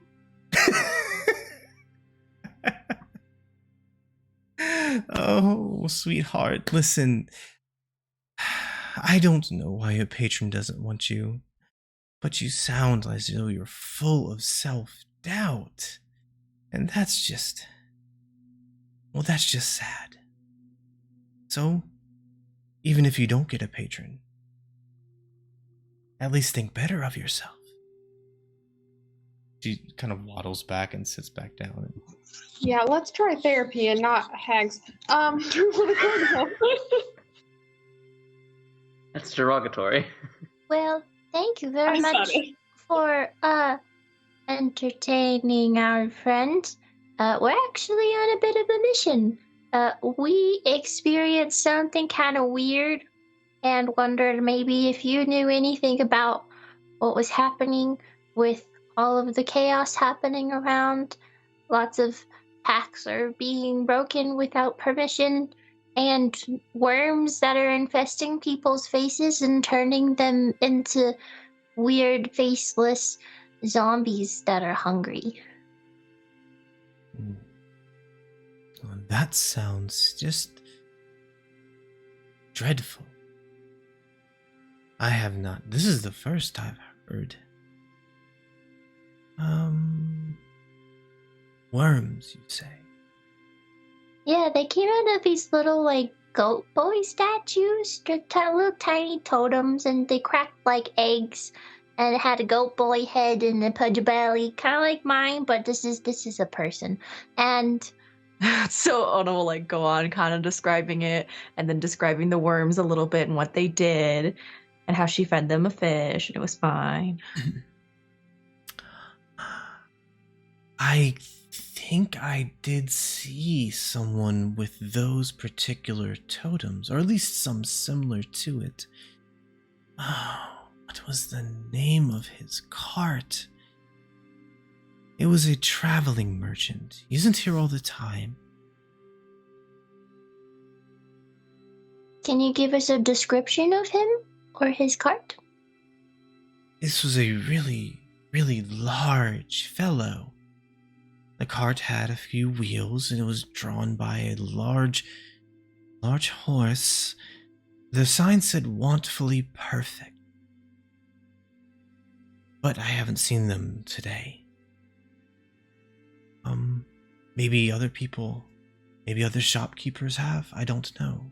Do you know where else he travels to? No, I've only seen him the once, if it was even him.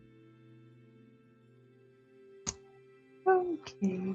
Just the other day? When did this happen? When did you see him? This was 4 days ago, I think. I would not put too much stock in that. The days kind of run together when you have as many as I do.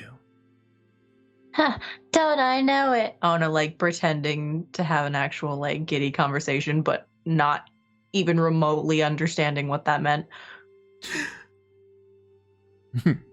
Yes, I'm sure you do know it. Well, it was lovely talking to you. Thank you for your sweet fruit. Shall we go talk to other people? Maybe get Tiora a girlfriend? We never know. Hey, sister, do you want to be Tiara's girlfriend? He's looking. Is he now? I am undecided on that front. Boyfriend, maybe? We don't know how see. you identify, but would you like to date our friend? As flattered as I am, no thank you. But Tior, again, with the self-doubt, you don't need a girlfriend to complete you. Of course I don't. I just need a patron. Thank you. Good luck, all of you. I'll be here if you ever need a curse handled one way or another. Wait. Do you have a card? Business card? Anything? You have the fruit. And Good she enough for me. takes another drag and blows it into a person walking by his face, and they kind of, and then scurry across the street and keep walking. Ona will grab another fruit and and then start walking away. Let's go.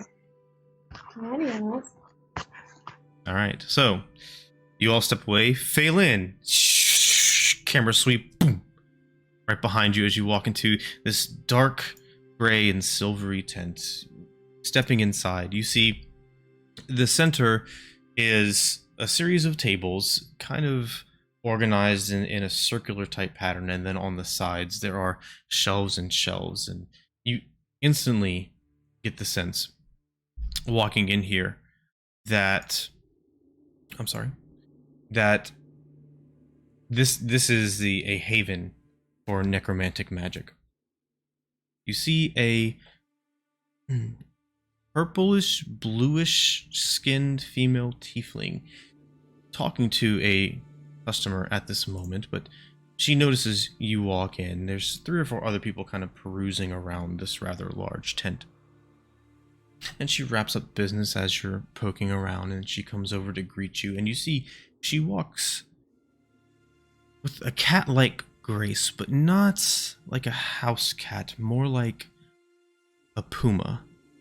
She kind of slowly stalks her way across the establishment to you. You see her bluish robes flowing out behind her, the silver and black accents upon them, and the long silver earrings with skulls on either side. She steps before you and gives a very deep, flourishing bow and stands up. Hello, my lady. My name is Shanti. To what do I owe the pleasure? I will drop into a little curtsy and I will say, "Hi, Shanti. I am Phelan. I was just walking past and I saw your shop and it intrigued me. Have you killed all these beings yourself? Where do you get these skulls from? Oh, They're magical." no, I haven't killed anyone, I'm afraid. These are the first show. People expect certain things of a necromancer, and if you don't give them, then they don't believe you are able to do what you say you do. So I give them what they expect. earn their patronage honestly. Well, that's interesting. Can you show me your most favorite item in here, if you have one? My most favorite? Ooh. That is quite a request. I've never gotten that request before. I need to think.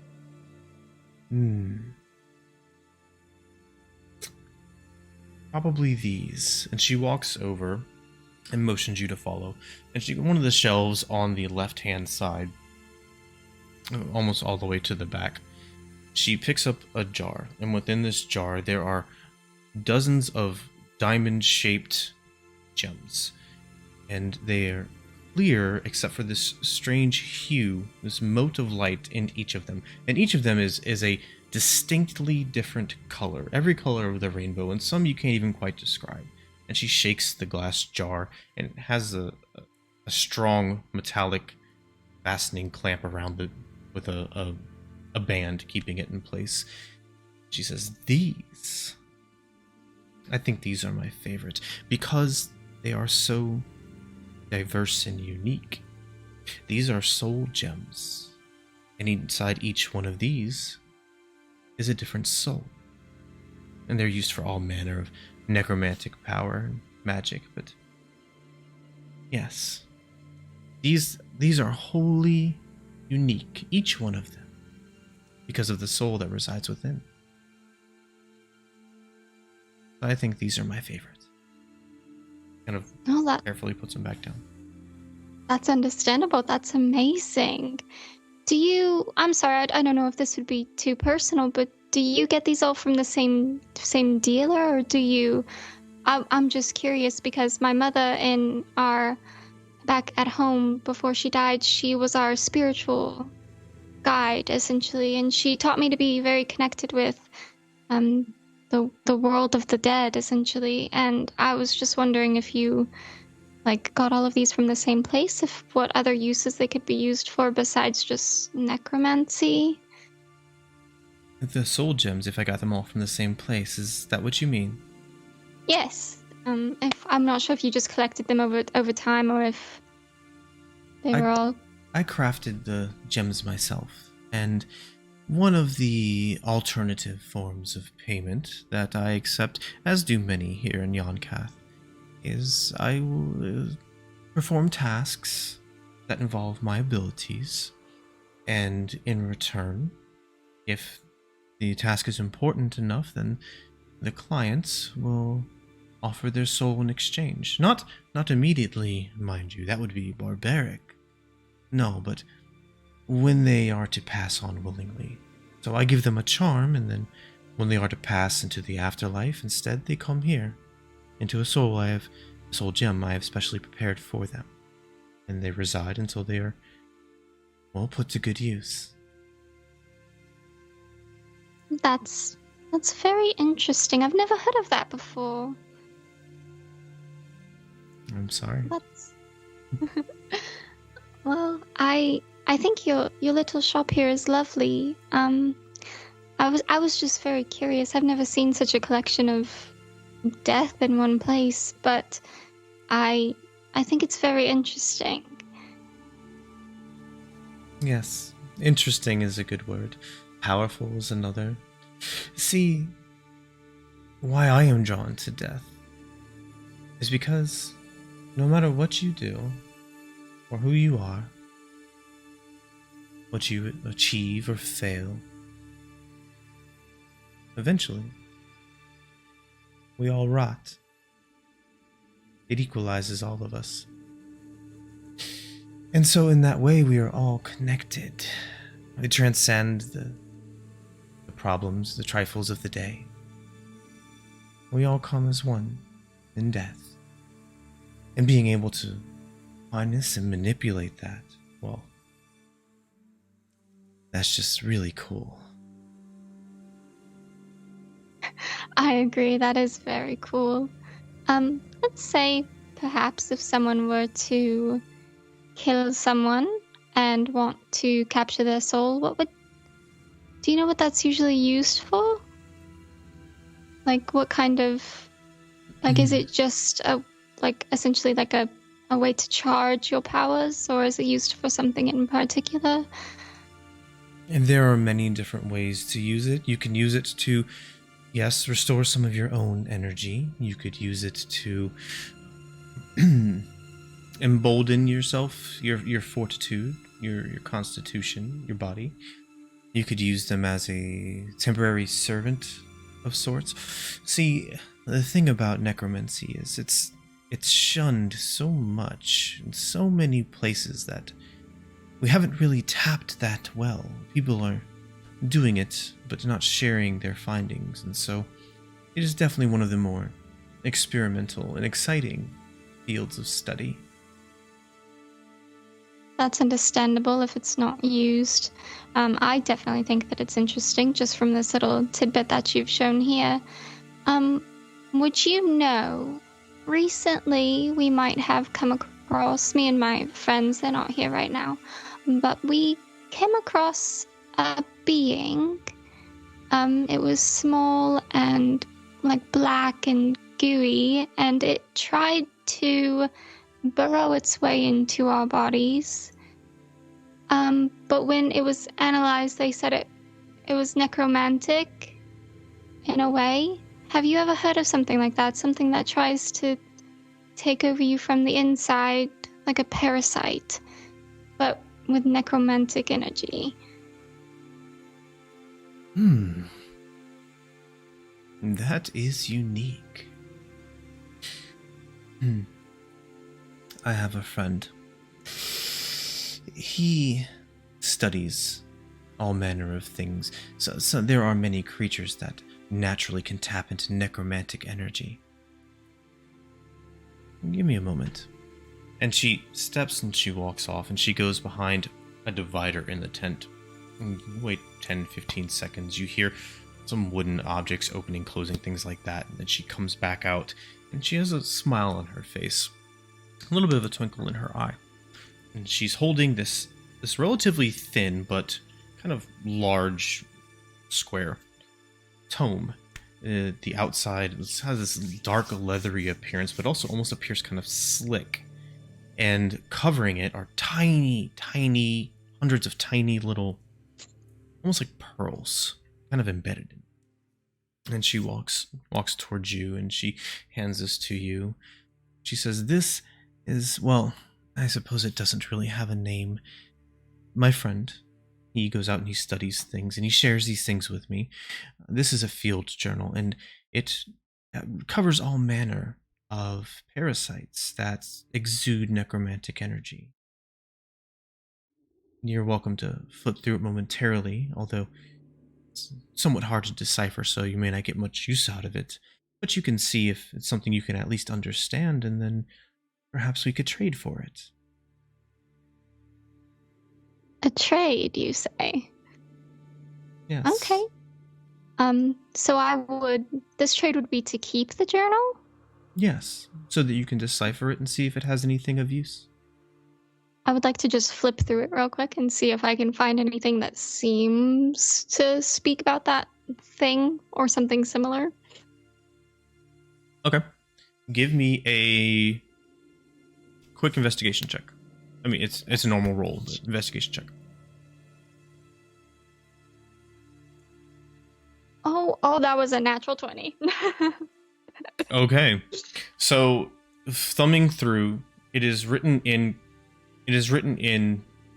a language. I'm not sure if you know it or not. I'll check your character sheet in a second. But it is also written on the opposite page in common. So it's like both languages. Okay. Uh-oh, we lost Corey. And he's back in. Give me 1 second here. Okay. He's back in. Are we good? We're good. Yeah, he's back. So you see that there's a annotated table of contents, and somewhere in the mid to late section, chapter 6, there is a section on, it's kind of all jammed together, but it's insects. is it? Insects, fungus, and worms. You see that in the table of contents without flipping too deep in to try and actually pinpoint anything. I think that this thing was like a worm. Would you mind if I just flip to this chapter real quick to see? I don't want to take your journal from you, but I would just like to see this chapter. Okay. So you flip over real quick, and you start to read through it, and you understand immediately what she was saying about it being hard to decipher, in that he has a very particular kind of stream of consciousness way of writing about him. And so it does talk about worms, but then it bounces back to fungus and then goes to similarities with this other thing over here. There isn't like this topic is this and then write everything about that creature. It's not like that at all. So there is content in here about worms that have necromantic energies and things attached to them, but nothing jumps out immediately as, yes, this is the worm. This is what I need to know. And if I were to trade you for this book, what would you like?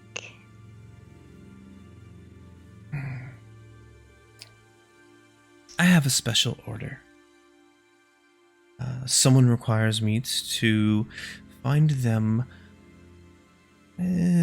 barring the technical terms, some life energy.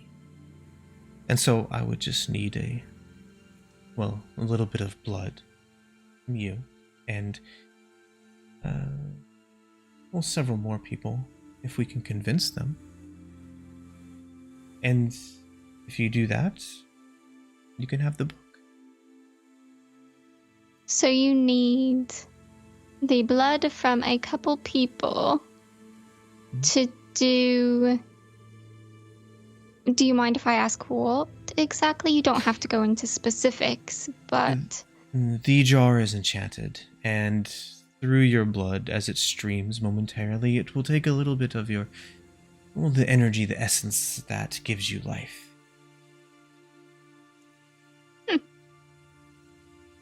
And if I do that, I could have this book. Yes.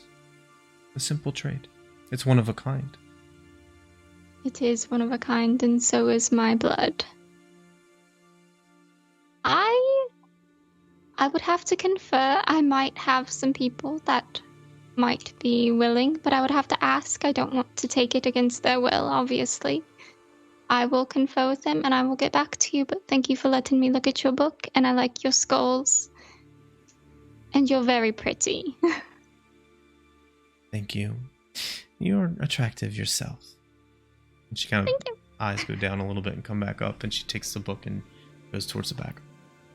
Them Ambari jeans, baby. I will walk out. I will actually want to take a second and look around and see if...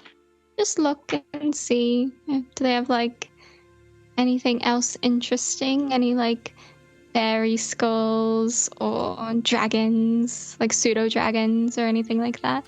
So they have no familiars. They do have some stuffed animals that represent things like small bone dragon wormlings, whether they're real or fake. Not really sure if you can tell, but things like that are very, very typical, expected for a necromancer, as she said. There are also preserved rotting corpses of animals. There are magical artifacts, tomes of every size, shape, color, and topic that you can think of that have to deal with necromancy, and so on. This is quite an assortment. Okay, I will take my leave and go find my brother. Okay. Let's jump over to Katori. Katori, as you approach this large tent, you see the front of it is kind of dark blue, and then as it wraps around, since the majority of the sides are hidden from you, each section of the tent that comes down is a different color, almost like a rainbow. And there's this big wooden sign, and on it with this glittery script, it says Barlins. And as you walk up, there's a crowd of people going in and going out, kind of like a major fireworks tent on the night of the 4th of July or New Year's Eve. People just coming and going, milling about. There's a general hubbub. And you see, trying to negotiate and deal with all of these are three relatively short and kind of frail and kind of impish looking humans, 2 males and 1 female. And there's just this smorgasbord of magical artifacts. Like, looking in these other tents, you could see that a lot of them were kind of specialized in individual areas of study or individual types of items, but this is more like the Walmart of magic items. Nothing exactly super valuable or fancy. There's a little bit of everything. So entering into this scene, you got maybe 60 feet of tent deep by 30 wide, people all over the place. These 3 individuals that are dressed the same in these like yellow cloaks with these purple hats and blue pants are running around, trying to run around. What are you doing? Really just checking out the sights. I wanted to know what this big place is. I am still looking. Do they have any literature sections? They do have tomes, yes. Tomes, scrolls, parchments, etc. Now, you do, once again, get the sense that this tent and this entire area is not geared toward the mundane. If you're going to find something for sale or trade or barter here, it has something magical about its nature or deals with magic in some way. Right. Okay. Yeah, no, I'm not looking for anything in particular. There's nothing that catches my, or, like that I'm really looking for, which is why I went to this place in the first place, because the tent is what caught my eye, not the things that are residing in it. Sure. So, no, just a general check out the shop. Obviously these peculiar creatures are running around, chaos, trying to hoard it, to harness it, or whatever, get people to spend money.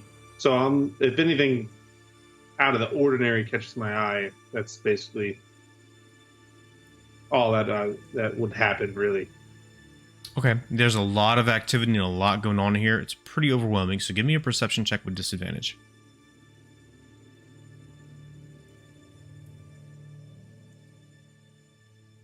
All right, well, that's a 4, so... Okay, as you stand there and you try to take it in and just kind of get a bead on anything useful, you keep on getting jostled and bumped, and the smells in your nose. You just get to the point where you're in like the thickest part of a casino late at night, and just so much going on. It's overwhelming your senses. You have to physically step out and take a deep breath of fresh air to kind of reground yourself before deciding what to do next. All right. Seen it, been there, got the t-shirt. I'm gonna head everywhere else. Okay. You got it. So, you all start to come back. You 3 that went to Trenma, you're walking back in the direction where you originated. Phelan's coming out of the tent, and Katori some ways back. You look around, you see them all coming together down there. What you do is up to you, but the scene is yours.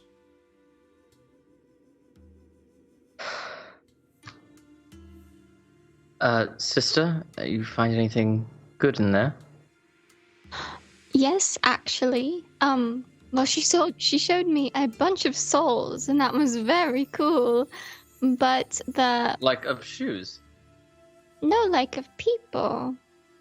They were gorgeous. They were in like these gems. Oh, I'll have to tell you about it later. It was magnificent. But she showed me a book. It was like a journal of one of her friends, and they had written about necromantic worms in the book, and fungus and insects and all sorts of things. And she said that I could have it for a price. All right, how much does she want? She wants a little bit of blood from a couple people. A couple people? Yeah, she didn't specify the amount of people. I volunteer. But she said that it would essentially sap a little bit of our life essence. I don't know what that means. I don't know if that means that we will die in a day, or earlier than we were supposed to. I just thought it would be an option in case we needed to figure out what these worms were. Well, I couldn't see in the book whether or not it spoke specifically about these, but it did have mention of necromantic worms. that was a very smart idea, and this is certainly something we can pursue, but that makes me think. The lieutenant said that they were necromantic and psionic in nature.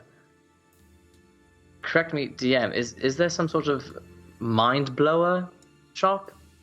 You saw one called Mind Benders. It is this kind of silvery purple, relatively small tent. Relatively unadorned also. I wonder if perhaps there's some sort of psionic expert there. There could be. We could ask them what would make a Compare worm want to prices. take you over. Exactly. Right. But yes, that book is definitely an option. It was very interesting. Interesting. Did you know there's a hag over there? Oh, really? I'm Yeah, not don't look! sharing Don't my look! Don't fruit. look! Yes. Apparently, the term is derogatory. She really liked Tior. They were flirting. You were flirting, really? I was not. She. Are you sure you were? Love in Was the I? air. Love in the air. Well, yes, she made a Oh, I little love smoke love. heart in the air. So Oh. technically, yes.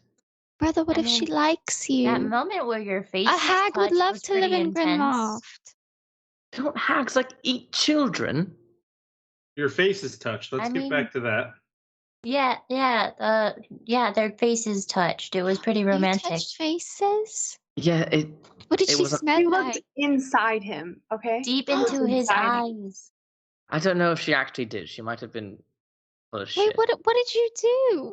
Why was she Nothing. We're touching blind. you? If Nothing. anything, Don't worry she's about full it. of fruit. Definitely full of fruit. And it's Yes, definitely yeah. nice with Ona's tails the one who and ate her fruit. Her magic, weeks-old fruit. You Ew. touched faces. And then she told you to be confident because she liked you that much. We were all there. We all saw it. Oh, brother, she's kind of right. You do kind of need to be a little bit more confident. And any sort of trace of a smile on his face sort of fades. Well, You know I love you, but yes, I know. Everyone knows that. Everyone loves you, and I touch his face. Well, would anyone like to join me at Morty's Mind Blowers? yes, I'll go with you. Mind benders. Mind Right, yes, that. benders. I You hope know that they where don't his want head's at. Ona starts walking towards the It's tent. about to get blown. Let's go. Let's do It's it. alright, I don't mind. Okay. You walk into this tent, a thick, heavy flap. You get kind of pushed out of the way. It's very, very dark inside. Merely a couple of candles around the outskirts cast this warm, yellowish glow. Instantly, your eyes lock onto this rectangular table, taking up the majority of the tent. Tent's only like 10 feet wide. Taking up the majority of the tent, and on it are a few dozen peculiar but very complicated and valuable looking magical items. The table itself has this, it almost looks like it made out of wood, but it has this kind of dull greenish pulsing glow that emanates from it. And the light rising up, casting upon the roof of the tent, but also contrasting sharply and illuminating a long white beard and long white hair, reflecting it on the relatively pale purplish face of seemingly ancient Brow. Sitting in his chair, you see this resplendent golden armor that is almost falling off of him. It's so big, as though he once filled it out, but is now grown frailer in his old age. He has small half glasses as he's reading a scroll and looks up at you and peers at you through the darkness as you close the curtain behind you, and he puts it down. He rises slowly and says, "Oh, welcome. Welcome to Mindbenders, my friend. I am Dirgant, and this is my shop. To what do I owe your patronage?"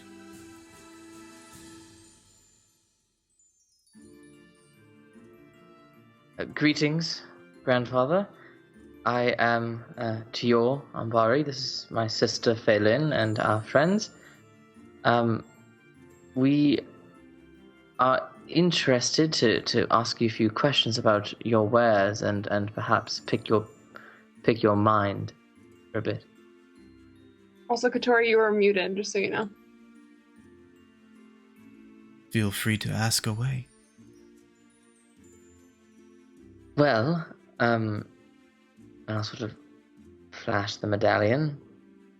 We are here investigating reports from last night about some sort of worm creatures that were necromantic in nature, but had some sort of psionic capabilities that allowed them to fuse parasitically with hosts and corrupt their minds in one of several ways, making them entirely different creatures immediately. I don't know if that is remotely something that is in your understanding, but have you heard of anything like this before? I have knowledge of such things. I would venture to say knowledge about the very creatures Awesome. to which you refer. Thanks. But I must live. And I have a good that you require, the good being knowledge. So I must ask for you to pay. What sort of payment do you prefer? Well, coin, truth be told. Oh, great. How much are you seeking?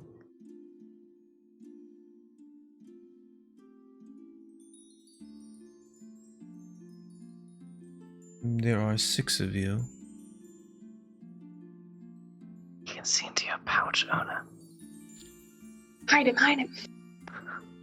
I would say 10 gold each should do. What How about about? Oh, go ahead. No, go ahead.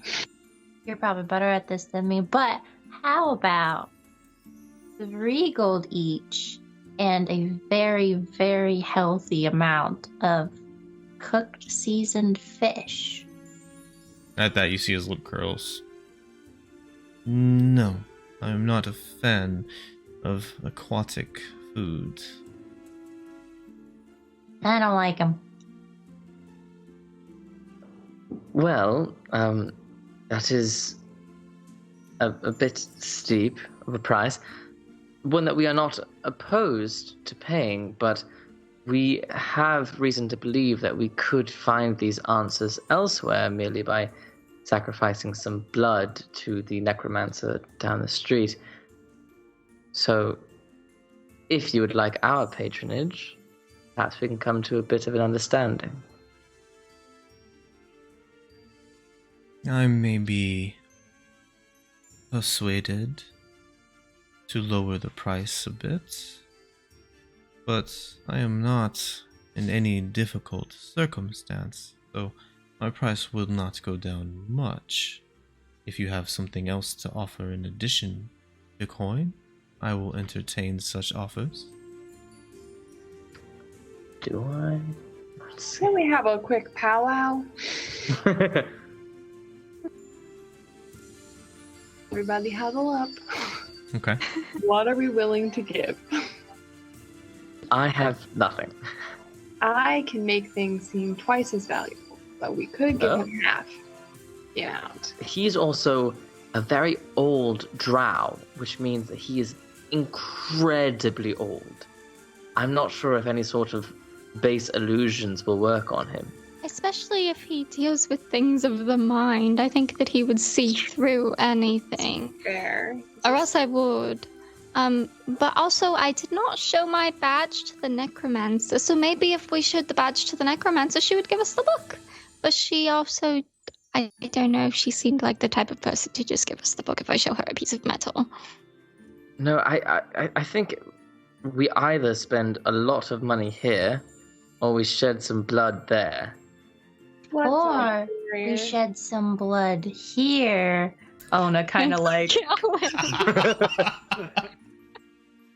And also shed some blood there.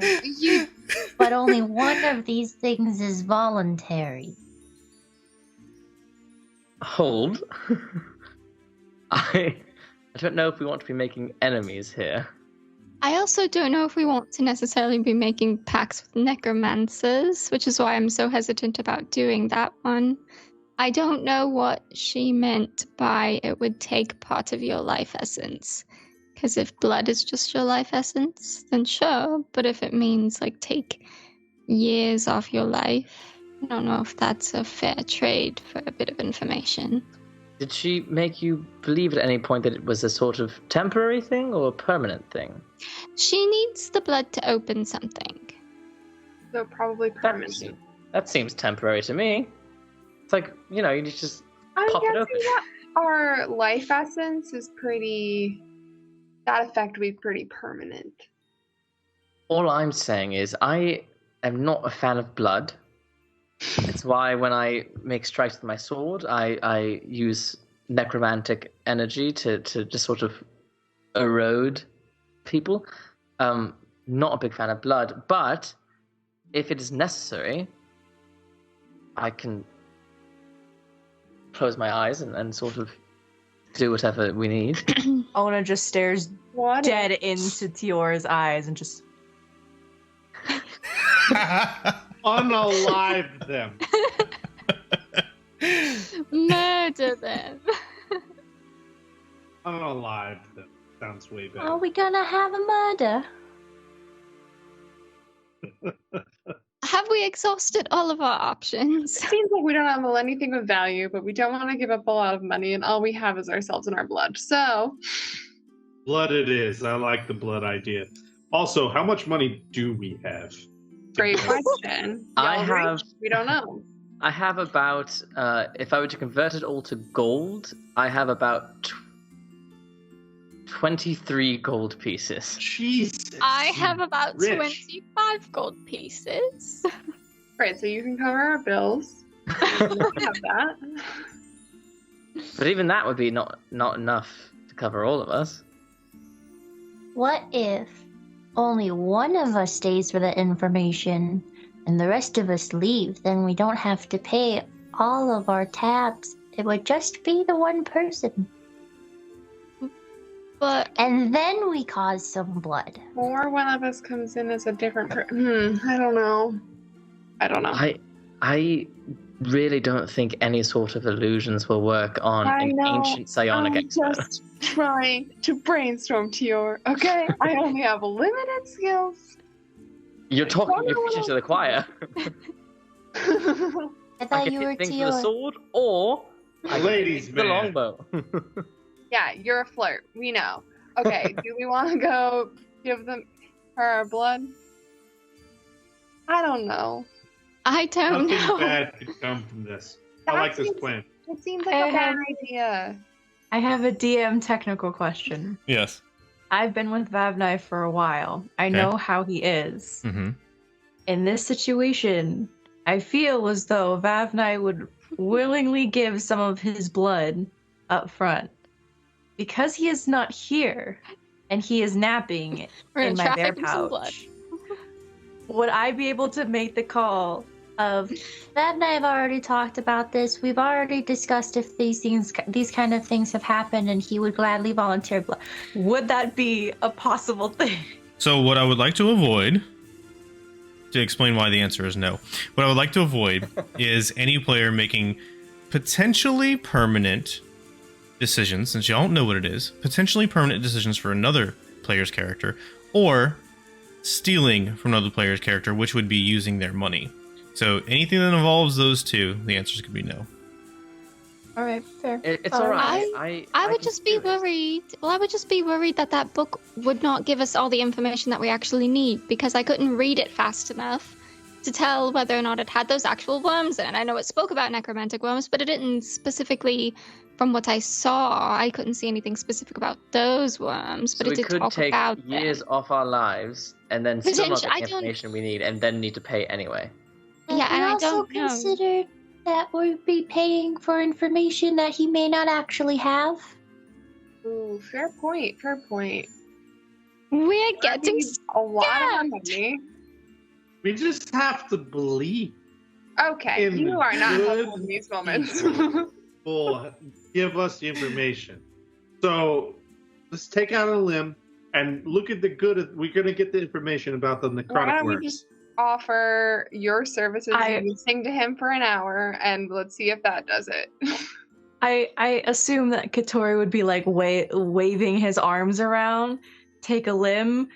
Ona would just grab one of his arms. Do you think this is worth 10 gold? I need both these arms. Thank you. You know what could be worth a fair bit of gold? A date with Tior. True, he can take our beautiful jewelry. I don't know, that could cause way more problems. We would have the guard hunting after us if they're constantly tracking us. Well, like, But they fine, wouldn't be. because they can't find us. But they would see that we would stay here for like 5 days, and they'd be like, "What happened?" Could we break our necklaces to only have the seal, and they just take the rest of the necklace? I say we go to the necromancer. Oh no!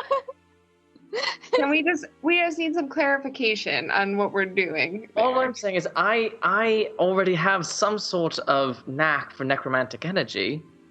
I deal necromantic energy with my sword and with my bow. It is part of who I am. I understand. I say we come back to both these options and finish looking around the rest of the bazaar to see if we find more information that might be more useful than a guy who's making us pay handsomely for information he may not have, or us giving up part of our life essence in turn for a book that may not have the information we need. It was a very cool book, though. It was Yeah, beautiful. but life essence, Phelan, life essence. All right, I'm going to say very Fair loudly enough. so that I can make sure that this psionic expert can hear it. He's All been right, listening well, this whole it's time. decided then. We will just go on our way. We thank you, grandfather, for your offer, but unfortunately, we are going to pursue other options. Thank you so much. Have a good day. So you And I'll do walk that. very slowly out. You do that looking over at him, and you see he has since sat down. His glasses are back on. He's back in the parchment, and you say that, and he says, "I know." Doesn't give a shit. Okay, let's go. He read our minds. Let's run. He knows I before. can't believe we didn't think that this fucker would read our minds. Go, go, go! We have no money, and we couldn't afford it anyway. Let's go. He was secretly laughing about us, talking about, like, what if we cut someone's arm off? I'll do that classic slow walk and then get to the door and like. Okay, no. No, okay, yeah, we are going. He seems wholly uninterested. We can go to other shops and see. There was, the Gilded Shield? Maybe they'll be more likely to take our badge as the law.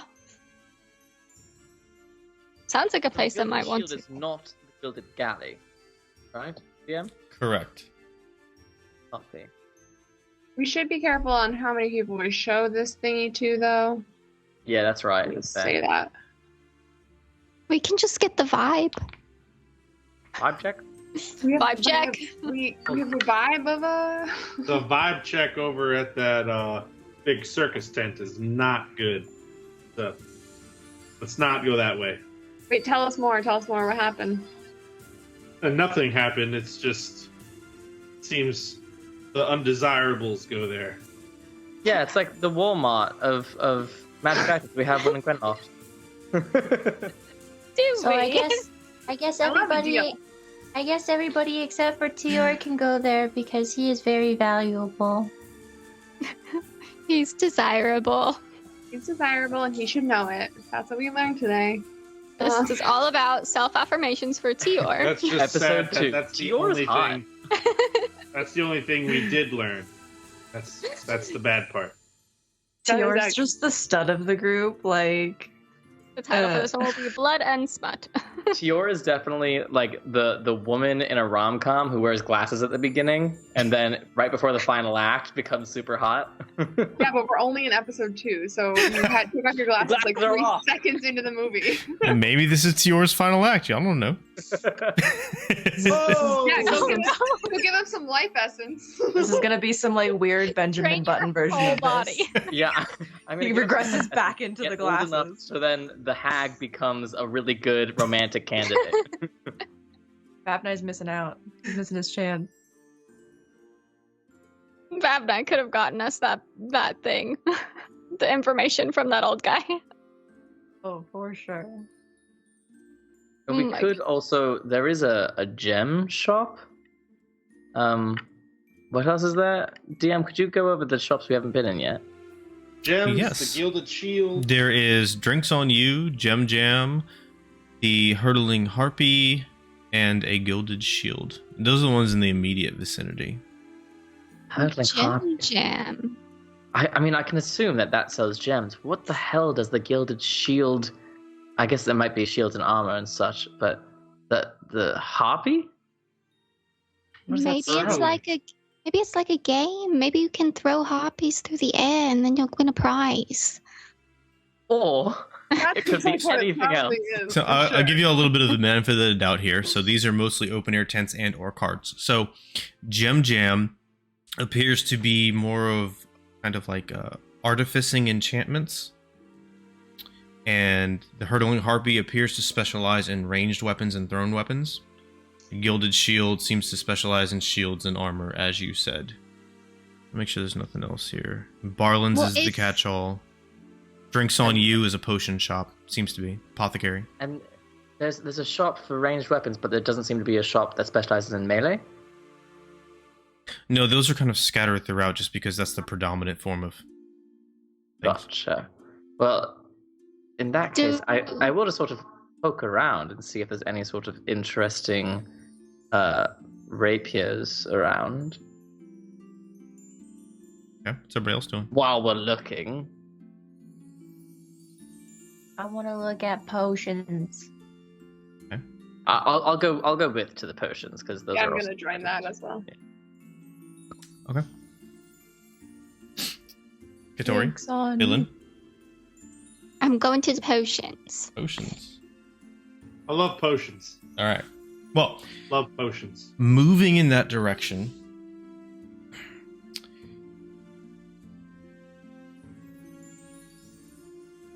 Make sure I didn't forget anything. Yeah.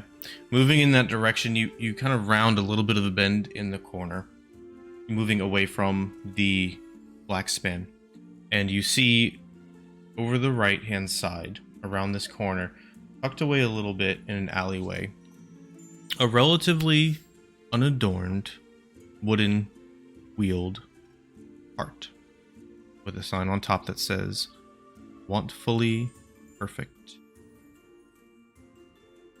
I Stop, run over. stop. That's the one. That's it. We know it. We know that one. We know it. Ona falls on all fours and starts charging the cart. No. Do you? That's fine. I'm just Mom. asking. I don't know if you were joking or not. I'm not going to like knock over the cart, but I'm like running over to What it. happens to Vavnai if you I run make on pace. a horse? He's Does just, he fall out he's of your just bouncing. He's just bouncing Okay. Okay, so We're gonna run like a over. hammock. everybody starts running, just charging. Okay. All right. Ona, Okay. Ona's Ona, off will on her also, own. Ona will be screaming, Tell me you're good, sir. Okay.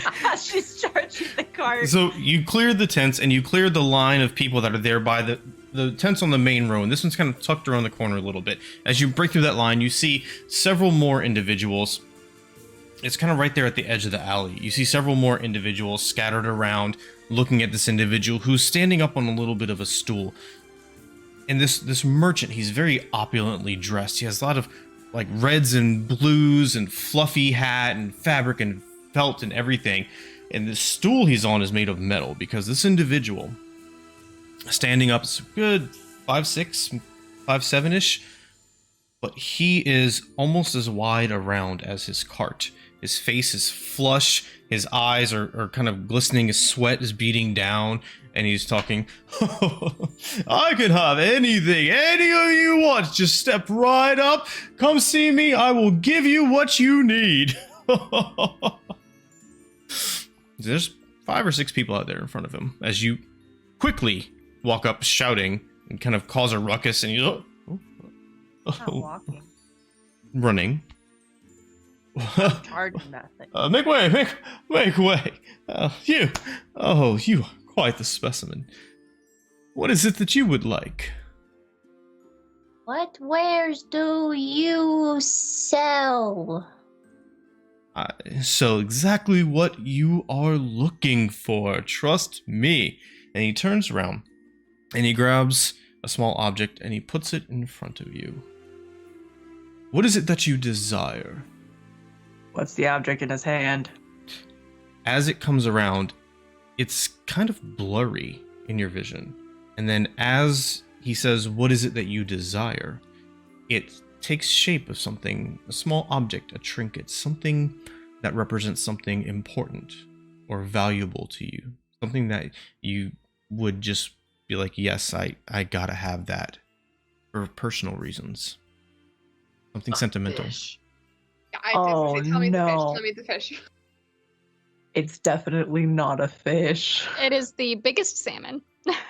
Ona will stare at it, and this is the first time you've never heard Ona talk about anything. Ona just stares at it for a minute.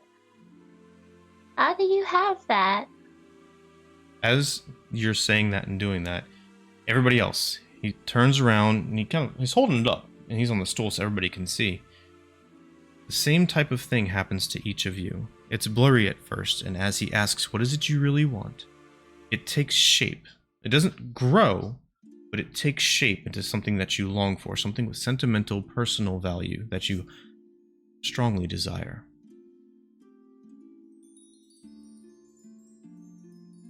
You don't have to answer what it is.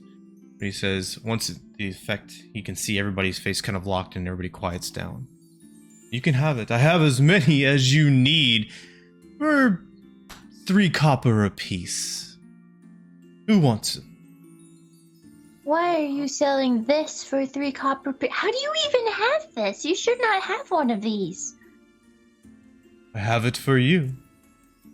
And as he says you, he kind of moves his head and looks at everybody, so everybody kind of gets the sense he's talking to them individually. Look, I have another. And now there's one in each hand.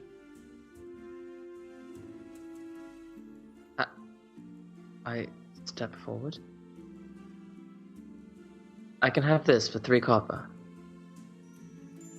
That's it. 3 copper and it is all yours, with my gratitude and sincere best wishes. Can I insight check him? You can, sure. I turn. Phelan, could it really be this easy? I could just take a contract from him and it's done. A contract? I don't see a contract. What do you mean? I see something of Mother's that she gave me before she passed, that I left at home. I don't see a contract. Oh. So do we see everyone else's thing, or do we only see You what only we see desire? what you desire. From everything? All of the totems and trinkets up there turned into what you desire. I got an 8. Some bigger, some smaller.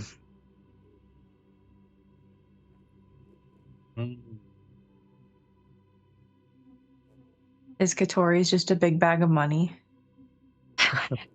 Just a bunch of mini orphanages. Whole bunch of doll houses and sacks of money. Yeah, it's like so I'm gonna give you 3 copper for a bag of gold. That's weird.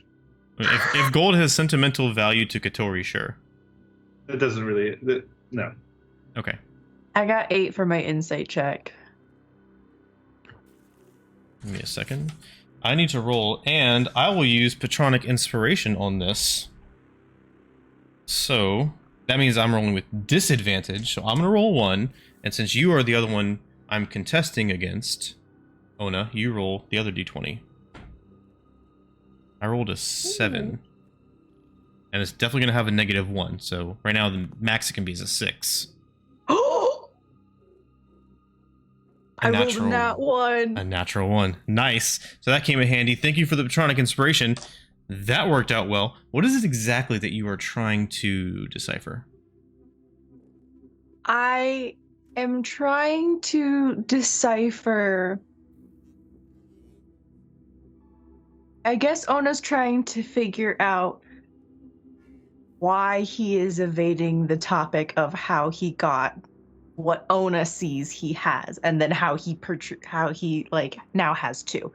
She's trying to figure out why he's kind of avoiding it and not really answering questions. Like, she's trying to like determine if this is is this just a magic trick, or is this a scam kind of vibe? She's checking the vibe of this guy. Okay. So, confused, you look at it and you can't quite make heads or tails of what exactly you're looking at, or how he has so many, or what his angle is. It's clearly a practiced routine, but you can't see the falsity in it. As you ask him, and he kind of skirts around it a little bit and goes back to trying to sell and pitch these things. You know it's too good to be true, but you want to believe it. You want that so bad for so little. In the back of your mind, you hear your patron speak to you. He is false. This is dangerous. He's avoiding you because he wants you to have it. He doesn't want what you offer. He wants you. Ona will try and bargain with him. I have a specialty called in-kind fish I can trade for you. Or for this item. Okay, sure. As long as you want it, I am happy to give it to you. Whatever you offer. Ona takes out the fish to like go and trade it, and then she smacks the thing out of his hand. Okay. You smack it out of his hand, it hits the ground. With the fish. Yep, you got it. You smack it out of his hand, it hits the ground. As it tumbles out of his hand, he reaches, no! It smatters, and one of those long 7-inch disgusting worms bolts out, and suddenly the illusion is broken. All of them appear to be the same goat-headed figures, and he takes one look at you and starts bolting. What are you doing? Nah, I'm tackling his ass. Kill him! His ass is going down. Shink! Okay, give me a grapple check. That would be athletics. Yeah, I was gonna say that's. You have Patronic Inspiration if you want to use it. Just a reminder. Yes, I would like to use it. All right. I rolled an 18 for him.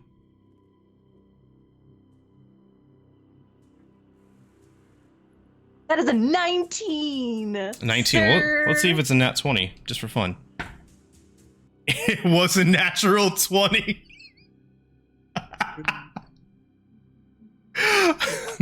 Okay, Patronic Inspiration paid off twice, a natural 1 and a natural 20. So he goes to dart down. Why isn't this working? Why does it work? He goes to dart down, and you lunge forward, grapple him, and slam him into the ground. As you slam him into the ground, your weight falls upon him. You feel the stomach kind of give a little bit, and then push back towards you, and suddenly you are blown back, getting thrown 10 feet in the air and drop prone as thousands of worms spew out like a fountain all over you, the cart, and everybody around you, latching onto the skin, attacking your eyes, attacking your mouth, going into your ears, leeching onto you. His stomach, he rises up, split open, blood pouring down, and he starts hobbling, running away. It's the time! And that's where we're going to end tonight's session. He was infested. I popped the pimple. Oh no! It was like the boogeyman, Boogie Woogie from Nightmare Before Christmas, whatever his name is. Yes. Boogie Boogie! Oogie Boogie. Ew. Gross. Vavnai's gonna wake up next session and be like, what the fuck? Oh, fire is needed. All right. So yeah, Oh my you are currently, there is the main street with the tents on it, and a couple of buildings overhanging. There's the alleyway that he is running down, his stomach split open and just kind of flopping around. There's worms covering the ground in this giant mass. They're like swarming and meshing together. Some are darting after the civilians and you on the sides. And we will get into that next week. We should have just gotten rid of our life essence. We're all going to become undead in about 3 seconds anyway. All right, so what's that? What, Lexi? I was gonna say maybe we can scream loud enough that Shanti the necromancer will come and help us. Maybe. Or We that will hat. find out. All right. Tiara's partner. One of my 4 partners this episode. Tiara's playing a dating sim. We're all just watching. I know. We're all just here to root for him. Tior thinks he signed up for an RPG, but he's in a dating sim. Oh, Jesus. Oh, man. Well, thank you, everybody, for hanging out tonight. Quick plugs, as always, social media, please, if you haven't done so yet and you enjoy your time with us, I really, really hope you do. Please consider supporting the channel either by subscribing on Twitch or going to visit our Patreon. That would be absolutely amazing of you. The more support we can get from all of you who enjoy this, the more we can do. Like, you know, more shows, homebrew content, whatever. We can make it happen. We just, you know, need the support. So let's do that. And Extra Life, don't forget Extra Life. Extra Life Fableforge RPG. We're at 300 and some change out of 1,000 for our first goal, so please check that out.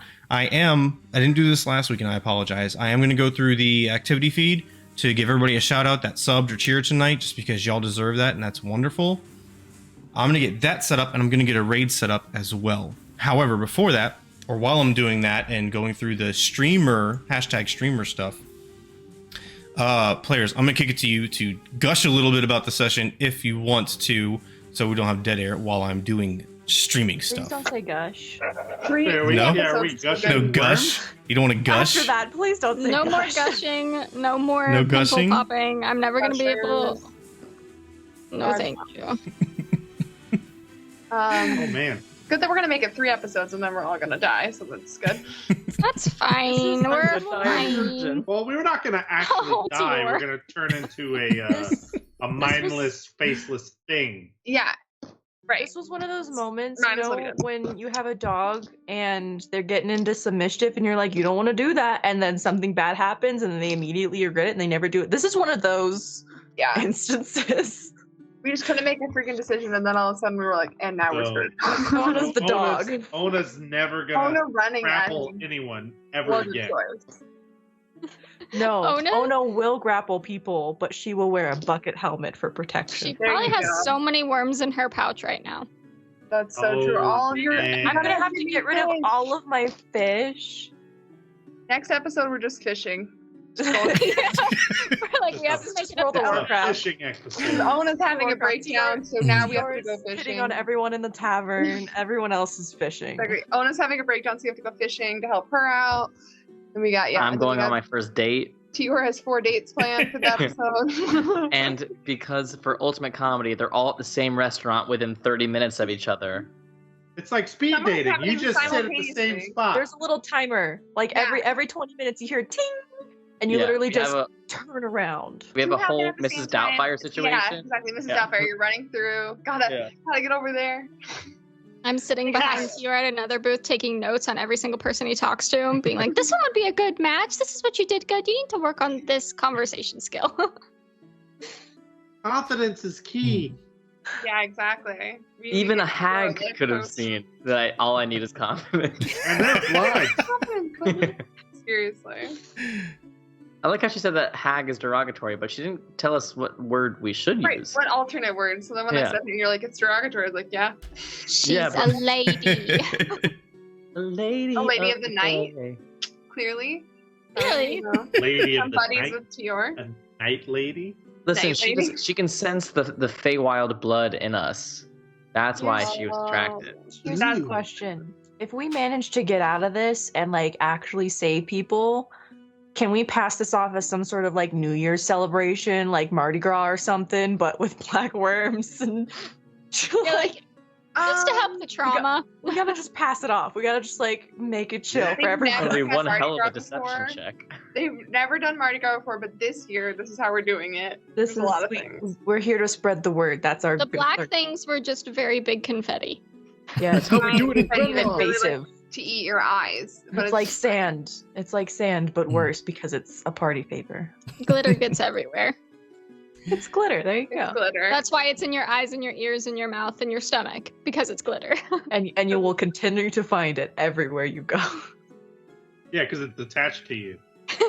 It's inside of you. Mentally Right and now. emotionally. I know we have a whole week to like think about how we're gonna start the next session, but literally my brain is like, I have no idea. We're just gonna immediately die. We're Oh, in I'm a saving flood of everyone. worms. We're all I'm just so sitting here going, curious. nope. I'm so curious to ever find out what everyone else saw. I know, I really want to I do this know. more. It'll That be is good. interesting. That is a good conversation for Discord or Patreon. Yeah. But you can also bring it up in the show for sure.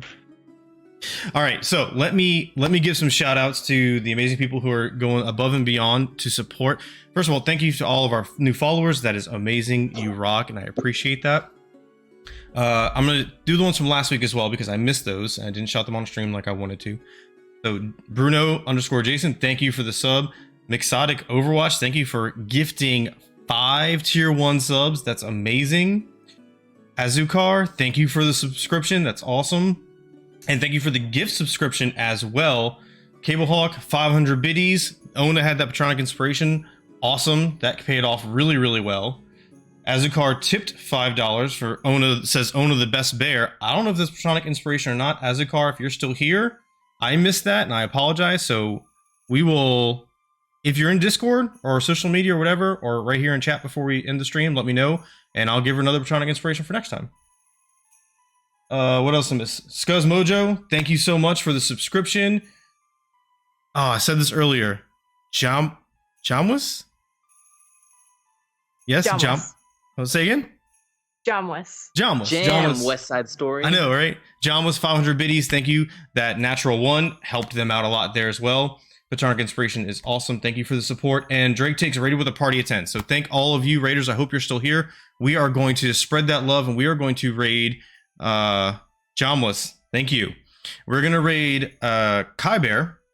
Kai Bear is an amazing individual. Really, really good vibes. He does some D&D stuff, but primarily his video games. He's got a little voice acting thing going. Anyway, please show Kai Bear the glove. Tell him that you're here from Fableforge, and we hope to see you guys next week, if not before then, in Discord or on social media at Fableforge RPG, virtually everywhere, I believe. So, much love to you guys. Let me do this raid thing here. Boop. And make sure you hit the start raid thing up at the top. And yeah, next Tuesday, 8 p.m. Central, live with episode 3 to see what the hell's going on with all these worms and what they're going to do. I love you all very, very much. Have a wonderful rest of your night. Hope to see you in Discord. Talk to y'all later, guys. Bye, everybody.